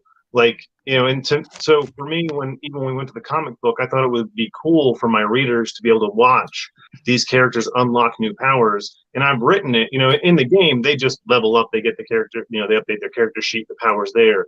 But what, on a writing side, when they use that power for the first time, I'm introducing it in a dialogue piece, or Samedi and Austin kind of go together. And as Austin gains powers, Samedi's you can do this, and he gives him insight. Caliber might just stumble upon, most of them kind of stumble upon them in a way, or they, Boulder is known for going further than he normally could, exceeding his power level. So he continues to grow his power by pushing himself further. So it's kind of cool to see those things kind of come to fruition in the story. But that was really what inspired Crit to begin with, was watching heroes go from 0 to 20. Mm-hmm. And I thought D&D would be perfect for that. I know where all my characters are going power level wise, because it's ruled. That's another great thing about D&D. It's a rule set. We know their end power level. So that's a big part of my story, is having characters that are grounded, and we don't have a guy that's, I could never argue with any of you that my characters could beat up your characters, because right now they probably would lose, except Caliber. Caliber probably stands a good fight against superheroes because he's immune to powers, but that's about it. You never know. Intelligence has a lot to do with a lot of that too. I mean, you play in D&D, you have a character who's not that strong, but they got the highest intelligence, and they're beating strong characters because of their intelligence. Yeah. And that's kind of what you see with Caliber. He's a tactician. We were talking about referencing your military training. Well, when we're playing the game, Brad is an active police officer. He actually goes on active cases. He works with the feds and DEA and takes down drug cartels, things like that. So he's constantly doing tactics in real life. So when we're playing the game, he gives me that real world, like, hey, you wouldn't be able to do that unless, like, legally, unless this happened, and we would need these parameters. And when they're in combat, he's like, he just takes control sometimes. Sometimes he'll sit back and let the players play, but sometimes he'll be like, hey, this is a tactical piece. You do this, you do this. I'm going to round the corner and do this. I'm going to tap you. You're going to come around me. Like, he does that. And I think that's really cool because as a reader, if you see that in the book, it has that real world experience too. And yeah, definitely. In our writing, I think that's cool. Yeah, absolutely. All right. So I guess it might be time to wrap this up. Maybe. Maybe. Well, listen, I'm old as hell, so I got range qualifications tomorrow. So you know, I can't be tired and doing that. Nope. That is not a good mixture. A lot of people have pulled triggers. I mean, the guy Red Ranger, and you good. That's all you gotta. All right. The only time the Red Ranger was cool is when he got the dragon shield for a hot minute. Anyway, although I will give you this, the only time Jason was cool was when he was the Gold Ranger. The Gold Ranger was banging. Yeah, he was awesome. He was badass. Like that costume, that suit is one of the coolest suits still in Power Ranger history. That thing is dope, man. Definitely. So Cameron wants to know if I got a refill. I did once before. I went and refilled it. My cup. So let's plug our Kickstarters or what we got going on. I mean, let's do that as we round out. So here I will go with you. Please plug your current Kickstarter or anything else you'd like to plug. Where to find you? Yeah, so Tier, Sovereign Comics, we have Cypher Team issue 1 Kickstarter that's going on right now. This is the old cover for that. If you go to the Kickstarter, you'll see the new cover. Or to my Instagram page, the new cover is up there. We're only going to have 35 of those that are available to backers that aren't a store. So once those 35 are gone, that's it. Awesome. We have I kept this Kickstarter as bare as possible, so it's mainly books, stickers, posters. We've already unlocked our first backer goal, which is you'll get your hands on Delta Dogs issue 1 from Millennial Comics, and stretch goal is unlocked, which is going to be 11x17. Delta Dogs, Delta Dogs is dope. But the first stretch goal has already been unlocked also, and that's an 11x17 poster of the variant cover. So that's art done by Francesco Tomaselli, which is he's a very, very dope painterly style artist. I think he actually did something for you, Nick. He did. He's a very dope artist. Like, if y'all haven't gotten him, definitely try to get him if you can. So we're on our way to our second backer goal and our second stretch goal. Second stretch goal will meet at $2,000. Second backer goal will meet at $75. Once we hit our second backer goal, it'll unlock a book from Rexon Universal Dominion. All those books are digital, but it'll unlock a book from Rexon Universal Dominion for mobilization. So if you're into mechs and stuff like that, who is in the mechs? For real. Like, he dude has some dope stories too, man. Like I've told people who like, oh, do you when I've told people about him, I'm like, just don't get attached. Like, it holds that candle as far as mech stories. Don't get attached to anyone. Just read the book for the fun that it is. If you start, I love this character, you're gonna cry later. I promise you. But he has some dope stories. So he's allowing me to push out mobilization to help get him out there more. Awesome. It's his only black and white comic too, so that's kind of a big deal. Black and white comics are awesome. So yeah, they really are. But yeah, and if you want to find me on social medias, you can find me on Twitter, Instagram mainly, and Facebook. Also, I have a TikTok, which I'm trying to figure out what I'm gonna do with it. Really. But is that at Sovereign Comics? Just look for the orange lion head. Like, you won't miss it. So, but all right, Nick, we got. I'm gonna pop up my screen again, so I'll send that up to you. Go for it. Yep, you got it. All right, here we go. Oh, look at that, fancy. Let's see here. Yeah. So this is the third chapter in my series called Demon Hunter Raven, and man, I draw, I write, I do all of it. I just hired on Brandon from Brainy Pixel to help me kind of navigate the writing pool here, because when you're handling all the art chores and you're doing the coloring and all that stuff, you kind of get lost in it. And my books tend to be about 100 pages each. So it's I'm getting a little overwhelmed now. So I hired on another guy to kind of help me wade this through. But anyways, Demon Hunter Raven is a supernatural action book that takes place in the Twin Cities of Minneapolis and St. Paul. And it's about a young kid that gets infused with an ancient holy relic. And so he is put into this supernatural battle against demons, and he gets put into something called the Order. And they're kind of like this paramilitary group of the church that goes out and eradicates or defends a city. So chapter 3 ends up going into details about this secret group called the Coven. They're a band of witches that have been going around and kidnapping people for a sacrificial thing that they're going to release upon the city called the Nocturnal Moon. And since the recent events, he's teamed up with another demon hunter named Violet. And so this next story is going to explore their sort of teamwork, their how they're going to work together as demon hunters. Can they work together? There'll be kind of a fun little exploration as to these two trying to battle off of each other, whether they can or not, and if that will work. So I'll go down a little bit here. Give me 1 second. Pull up my window. This cover is by Stephen Cummings. He's a Marvel artist who is currently on Young Squadron. He did Marvel's Champions with Jim Zub, and he did Wayward with Jim Zub back in 2014. So yeah, I had a rare opportunity to work with him, and he nailed this cover. Absolutely. Cover. It is. And that is part of the deluxe edition. The deluxe edition is going to have like 3 extra stories on top of it. I got it. And then you got Robert Hicks on the left-hand side, which is just the main story. That's going to cover what's happening in this one. But if you get the deluxe version, you're going to get like History of the Demon Hunters, Sunchild, Mr. Ghost, which are going to be 40 extra pages of content. So this is what the inside of the book looks like. This is my art. Yeah, it's good, man.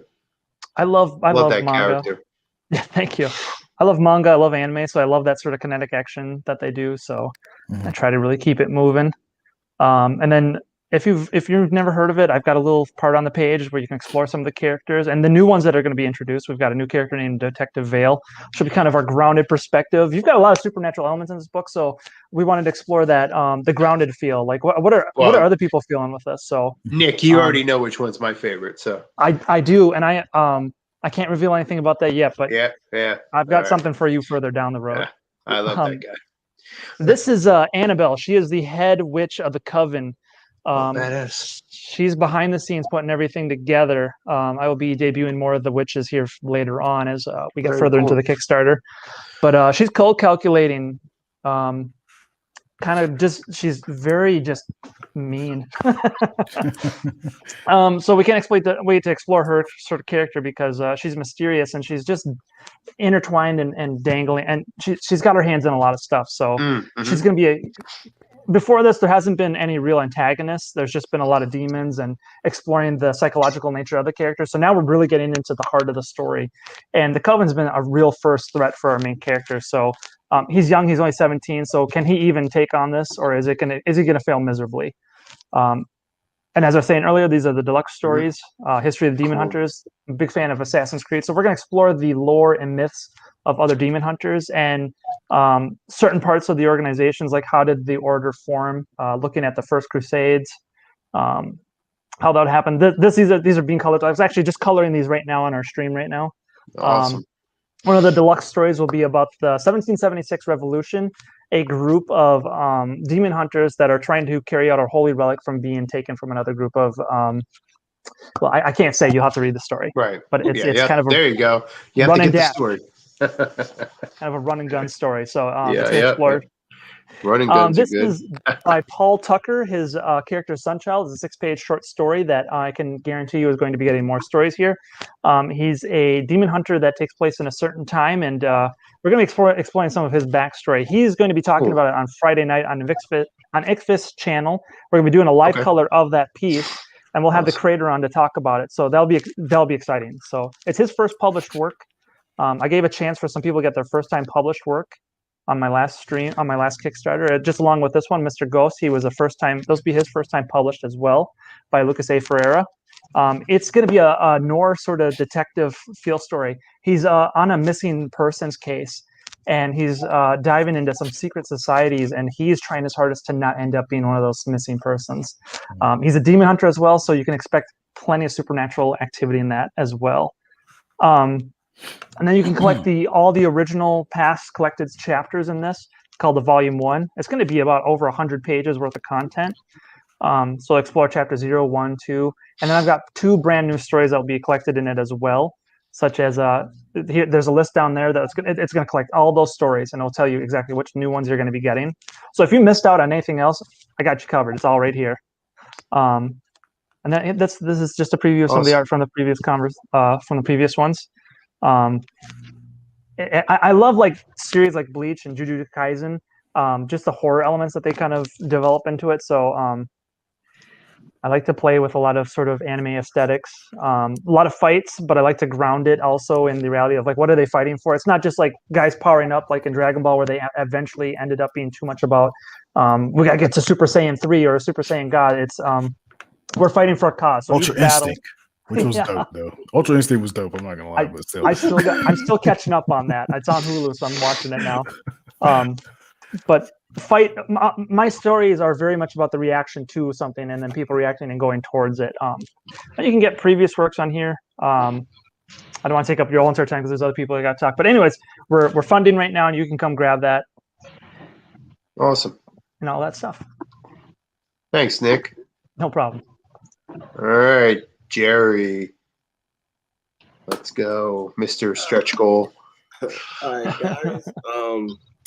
You guys can always find me on Instagram at Jerry_E4 Comics.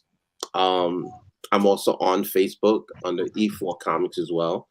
And I also have a TikTok that I also kind of showcase. Do I need this? Like, I don't understand. Do I need it? It's growing. I'm just trying to figure out how to Am I too old? I think I'm too old.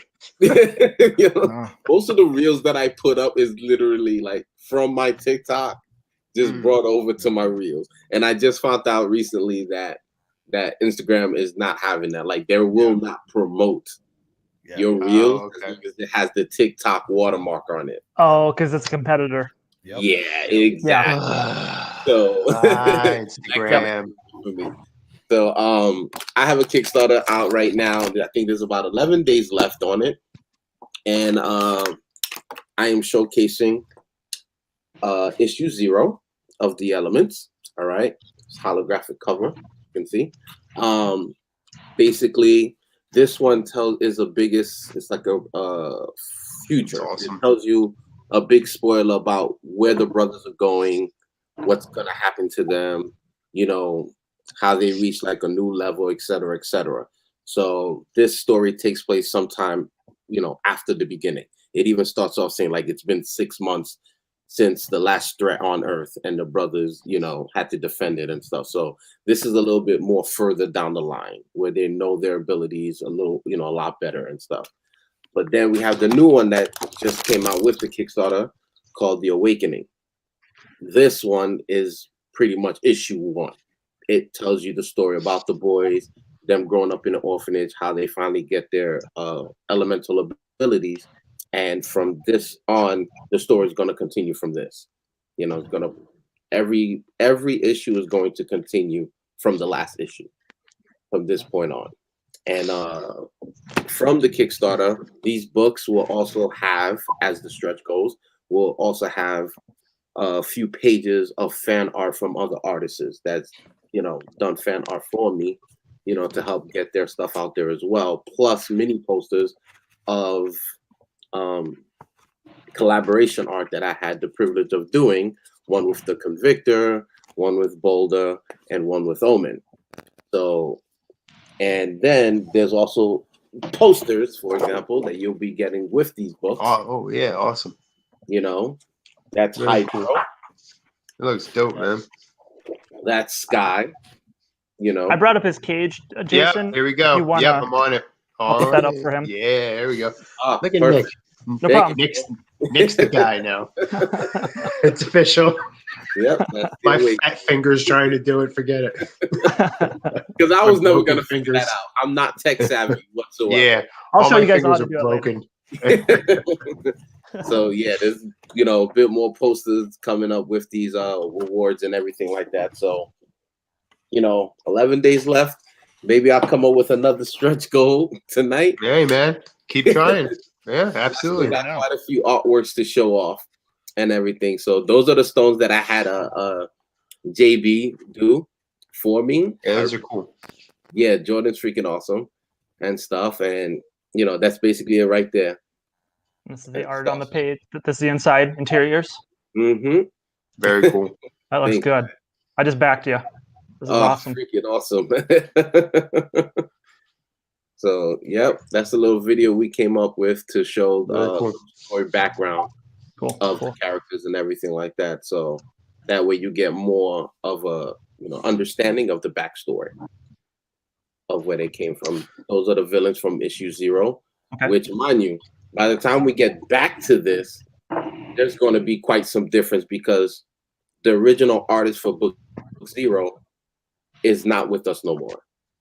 So, the issue 1, The Awakening, is a brand new artist that's going to be doing my issues from here on out. So you'll see the difference. That's good. Everything.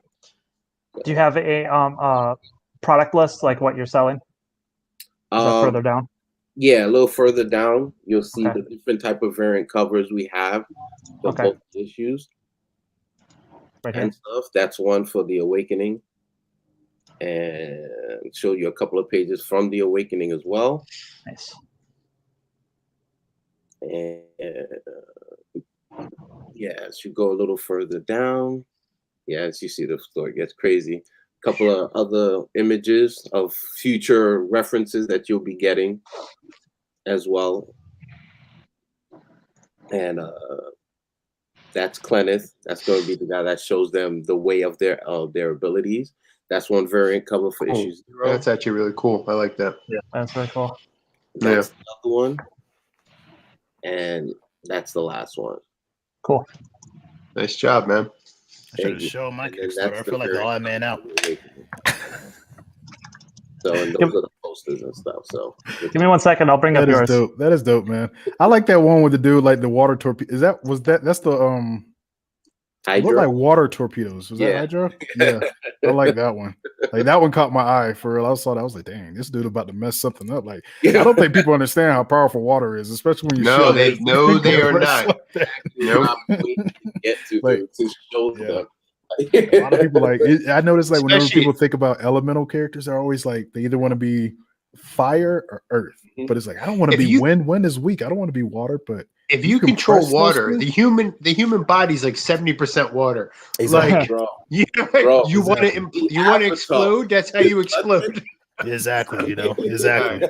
Even with wind, if you compress wind and you just make it fast and compress. Yeah, man. Of course. Cut open anything. Cut someone in half and they won't even know they're cut in half. It's crazy. Oh, well, so there's my Kickstarter. Thank you for setting that up, Nick. So I can actually show y'all the cover instead of saying, which cover did you want? Okay, so I just want to show the 3. So this is the write-up of everything. So if you go back up, that's the new cover. So go down a little bit. This one? Right there. Yeah, that's the new cover. Yeah, it's awesome. Yeah. Yeah, so this cover, when we redid everything, I was just looking at the main cover and the whole team doesn't really show their powers and stuff or show themselves in the book. So I felt like it was kind of, false advertisement in a sense. So I was I wanted to take a scene from the book or a scene that happens in the book whenever she does her halo drop with no parachute. That actually happens. She does a high altitude, low open. Well, high altitude, no. I call it a Hano drop is what I call it for fun because she doesn't have a parachute, so she doesn't open anything. So she does that.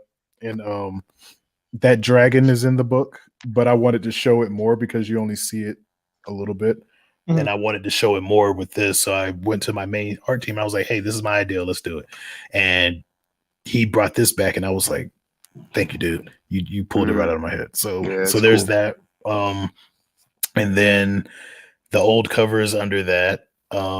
That's the old one that I showed you earlier, the one that we're getting rid of after this Kickstarter. So, like I said, there's not even 35 more chances. I think there's like the higher goal is like 4 more seats left for that one, and for the one that's like 20, I think it's 25 to get all 3 covers.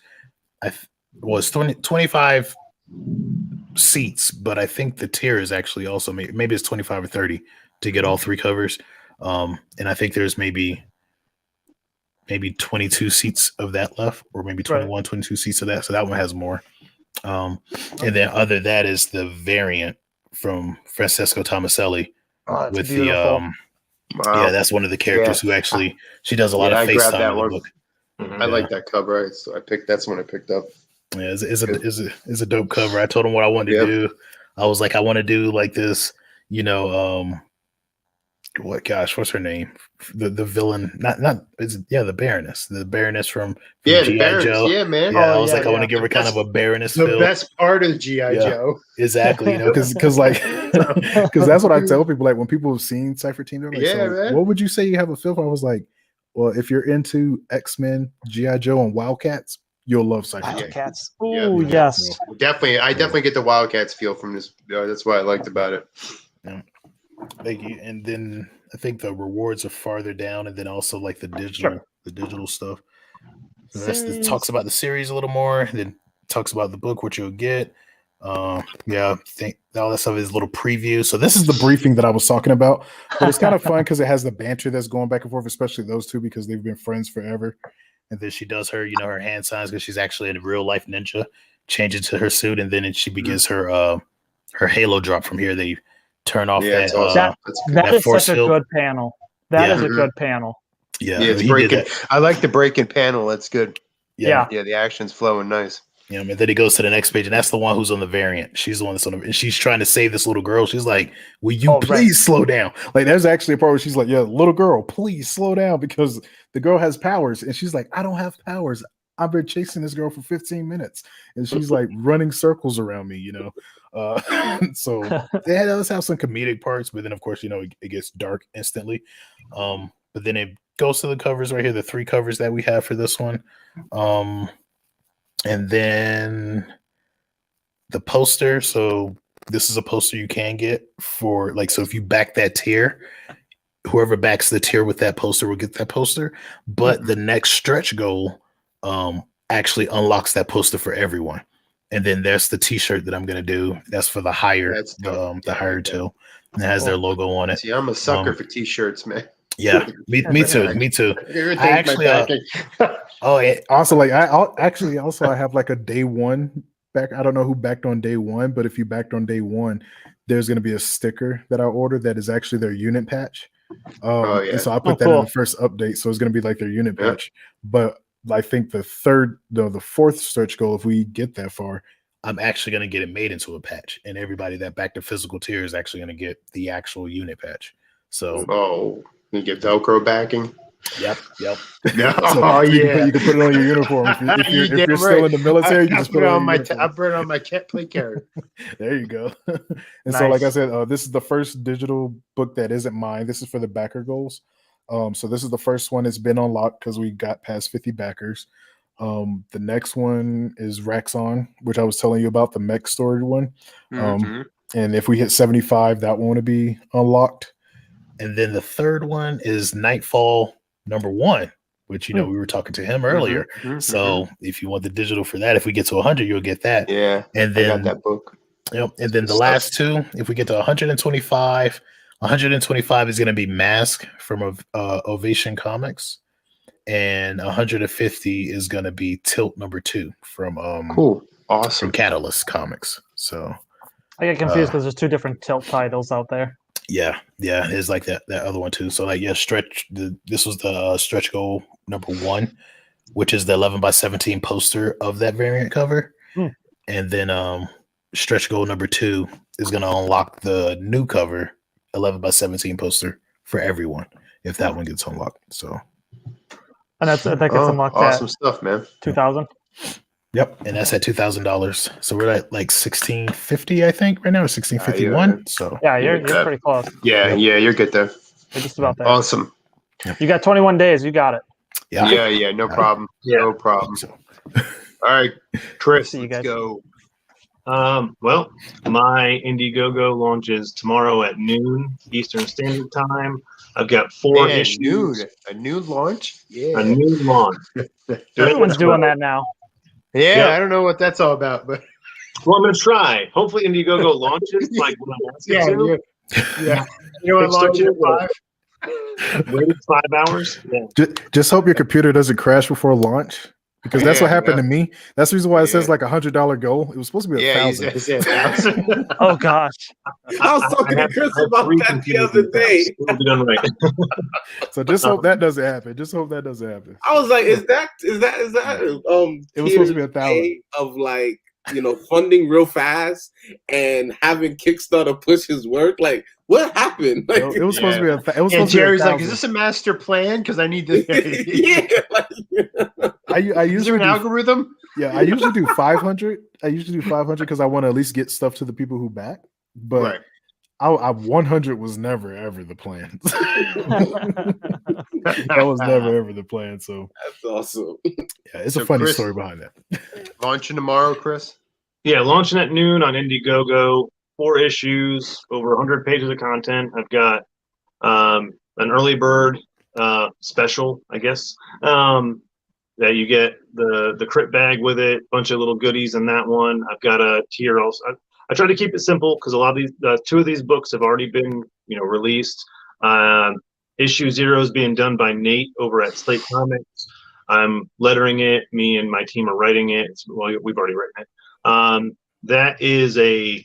So issue 0 is a lot of stuff that people have asked me put into one book. That was our first session, our first game session ever, and you get to see Crit in their first meeting with Technetic, no suits on, the first day at work where they're filling out employment paperwork and meeting the boss. Oh, that's awesome. And then boom, an event happens. They gain superpowers, and then you watch them on their first mission. I wasn't the most ingenious dungeon master. My first session with these guys, I gave them a bank robbery to solve, and it did not go any way that you could possibly think it would happen. Everything that could go wrong went wrong. It was great. From a reader's aspect, it's a lot of stuff that you just wouldn't expect, and I'm really glad to see that finally hit paper. I had done a book like this, my first outing in comics. Nate saw it and wanted to redo it for me because I would never release it to the public. And so I'm really stoked to see this one come to life. I think everyone's going to really enjoy it. It's a lot of fun. Oh yeah. I love this cover so much. Yeah, you get to see that a wraparound? Boulder and Terrell in their element. You get to just see them be friends, and that's a big thing about the book that some people don't get to see as much because you see them in masks all the time. Mm-hmm. But you get to see them at this interview where they're just having fun.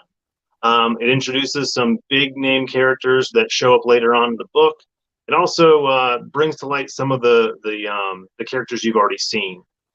Book 1, we were talking before about those really lengthy, wordy, explanatory pages. Well, in book 1, I had 8 pages of word vomit building up my universe. We've eliminated those and constructed a nice introduction page. So just like a forward page. If you'd like to read it, it's got a little bit of information about the characters so you know who you're about to read about.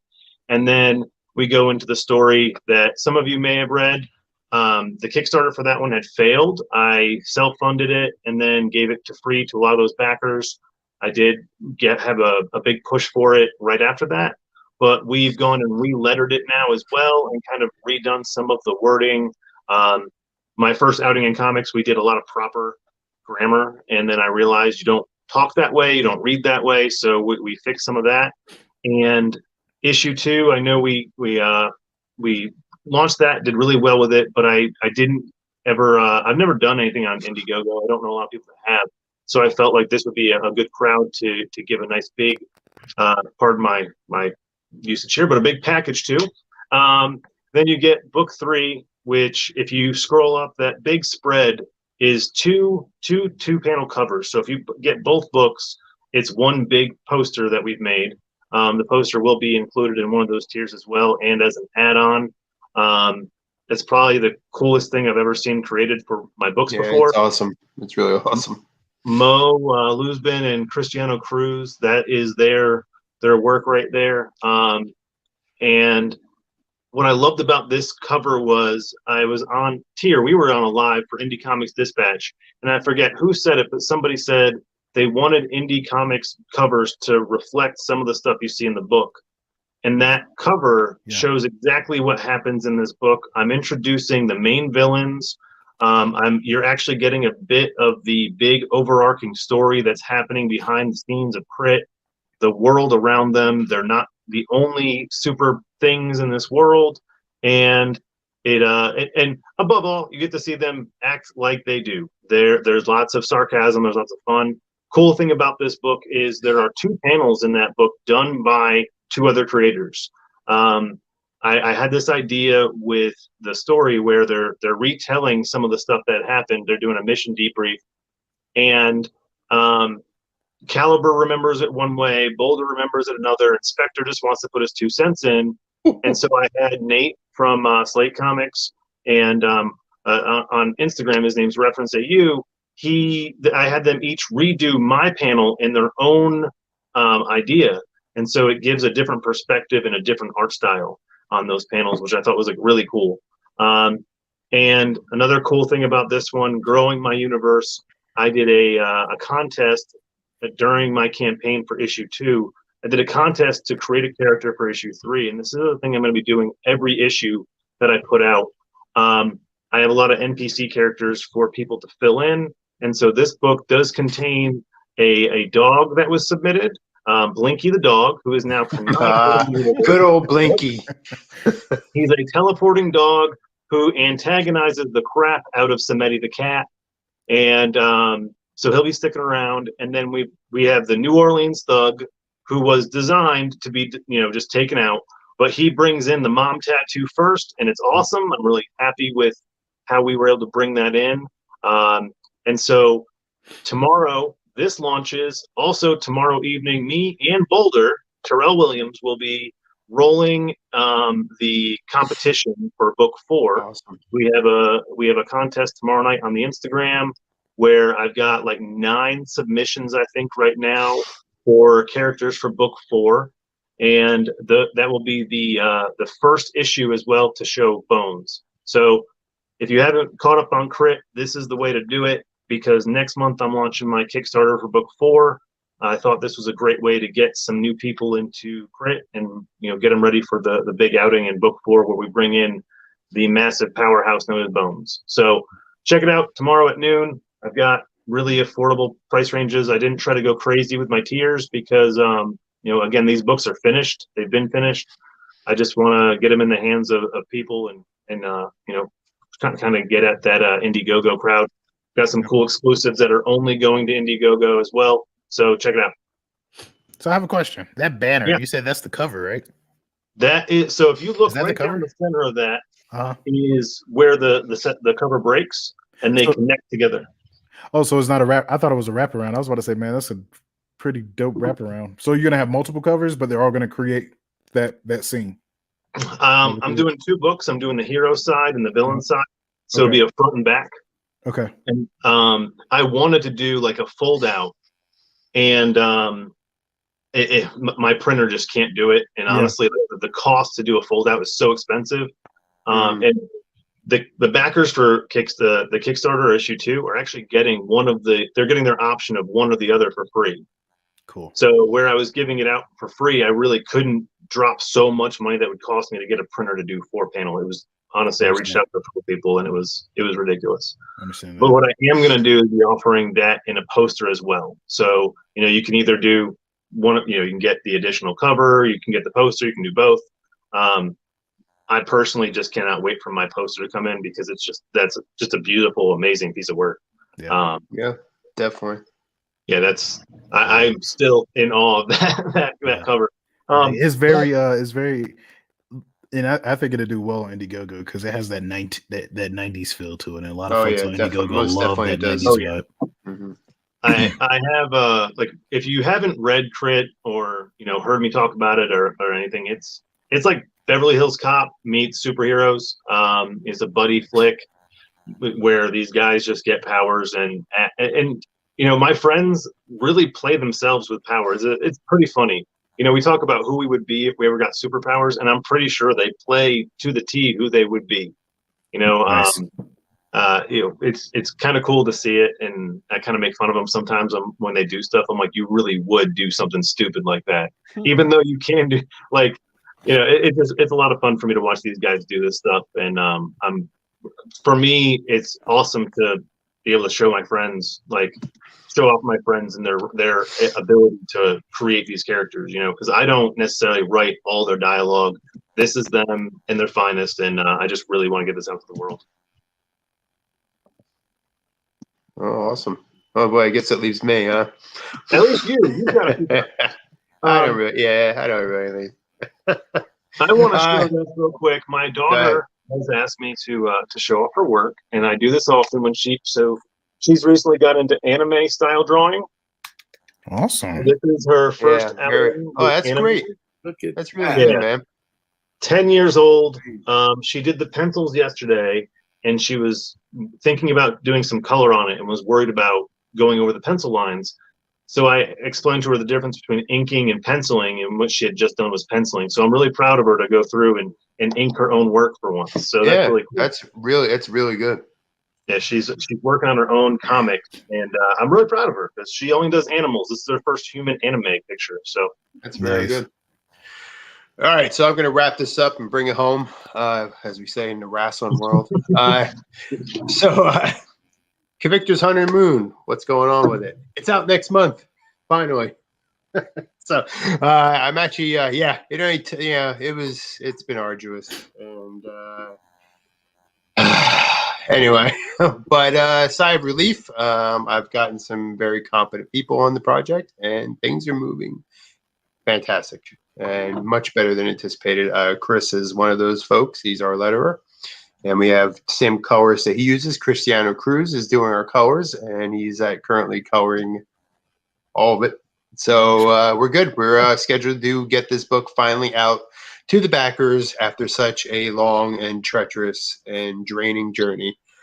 We are finally here, and I would like to tell all of you, those that are back to here, or those that may possibly pick it up at some point in the future, it's worth the wait. I've literally poured my heart and soul into this book. Chris can tell you. He's dealt with me on every aspect of, my frustration all the way down to my being very happy about something that I did. So he's been with me every step, and this is my love letter to every single thing I believe about this character. And I do think this setback was beneficial. I believe it was a silver lining. It gave me an opportunity to add 6 more pages to the story, 6 pages that I originally cut out, 6 pages that I feel need to be told, and really gives all of the fans of the Convictor what they would expect from everything that I've ever talked or described about him. So that's where we're at. It's finally coming. Finally, I can finally say it's coming next month. And look, great I even got a ticker. Great feeling. It's a good feeling. It was rough. I'm gonna tell you, it was really rough, and it's a relief. But like I said, I looked at the positive on it. I feel I'm giving a better book than I would have if I didn't have to reshuffle a few things. So I feel now it's going to come in and it's going to be better received. And again, if me as an artist and the writer, creator, whatever, I feel like I'm giving my best, and that's all I can be happy with. And I'm sure, and hopefully the fans will feel the same. So, and because it's late, we're tossing in extras, freebies, and stuff like that because I feel bad. So the 6 pages of content wasn't enough. People expected it, so I want to do the right thing. But thanks for all the support. And I only had one guy cry about it out of 150 backers. Literally, there's only like one guy who complains about it. That was me. But it's like most people understand. They're like, oh, I get it. You know, it's well, the thing is, like, he doesn't even get the updates because he backed through one of his buddies supposedly, so he didn't see the updates, and he's complaining. I'm like, do you get the updates? No. I'm like, then talk to whoever you backed through. You know, it has nothing to do with me. And you know, he thinks he's keeping me in check. Yeah, it's just, I don't know, he's a tool. And, you know, good. I mean, really, it's literally one guy complains about it. And like I said, I don't even recognize his name. So I don't even know if he really did back it, but whatever. Everybody else has been cool. Everyone's understood. Everyone's, you know, and if you have a question, I was always approachable. You just ask me and I answer it and say, well, we're doing this, we're here, we're there. I've been more than, you know, Jerry always says, I've been more than upfront about everything. So, you know, but you know, you can't please everyone, right? So as long as the majority of my backers are happy, then I'm happy because it's about them. 1 out of 150. I mean, really, for real, right? You know, so 49 loyal backers. Well, the irony is, I said to this guy, I'm like, "Do you want a refund? I can issue a refund." No, I think then stop complaining. But you know, I don't know what to tell you. You just want to bitch because you want to bitch, I guess. But whatever. Anyway, so that's my piece. Hey, everybody that turned into the Phalanx for our first show of 21,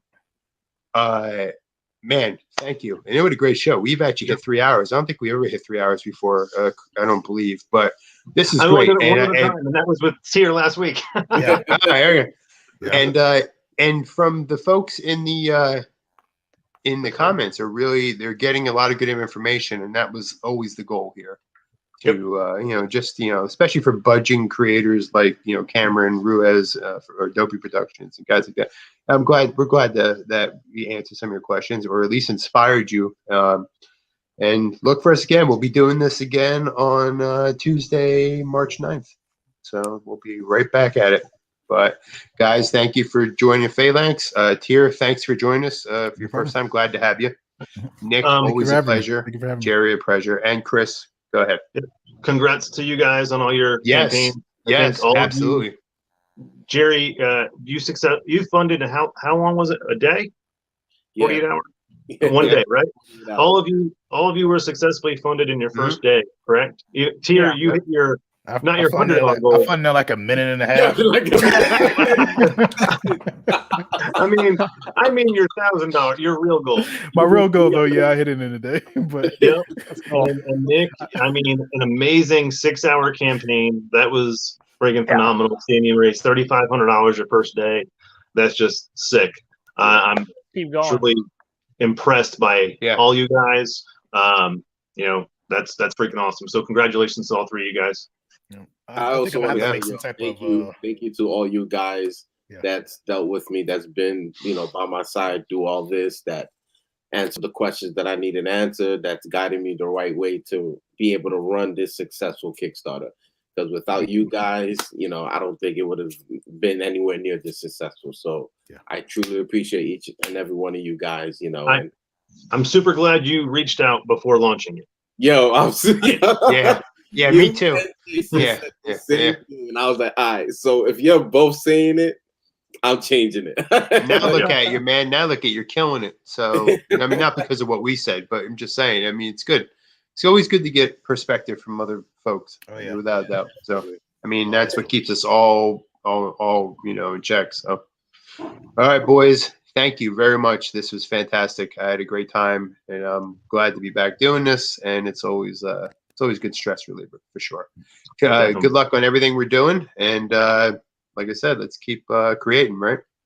Yes, sir. All right, I'm gonna put us back in the green room, and we're gone.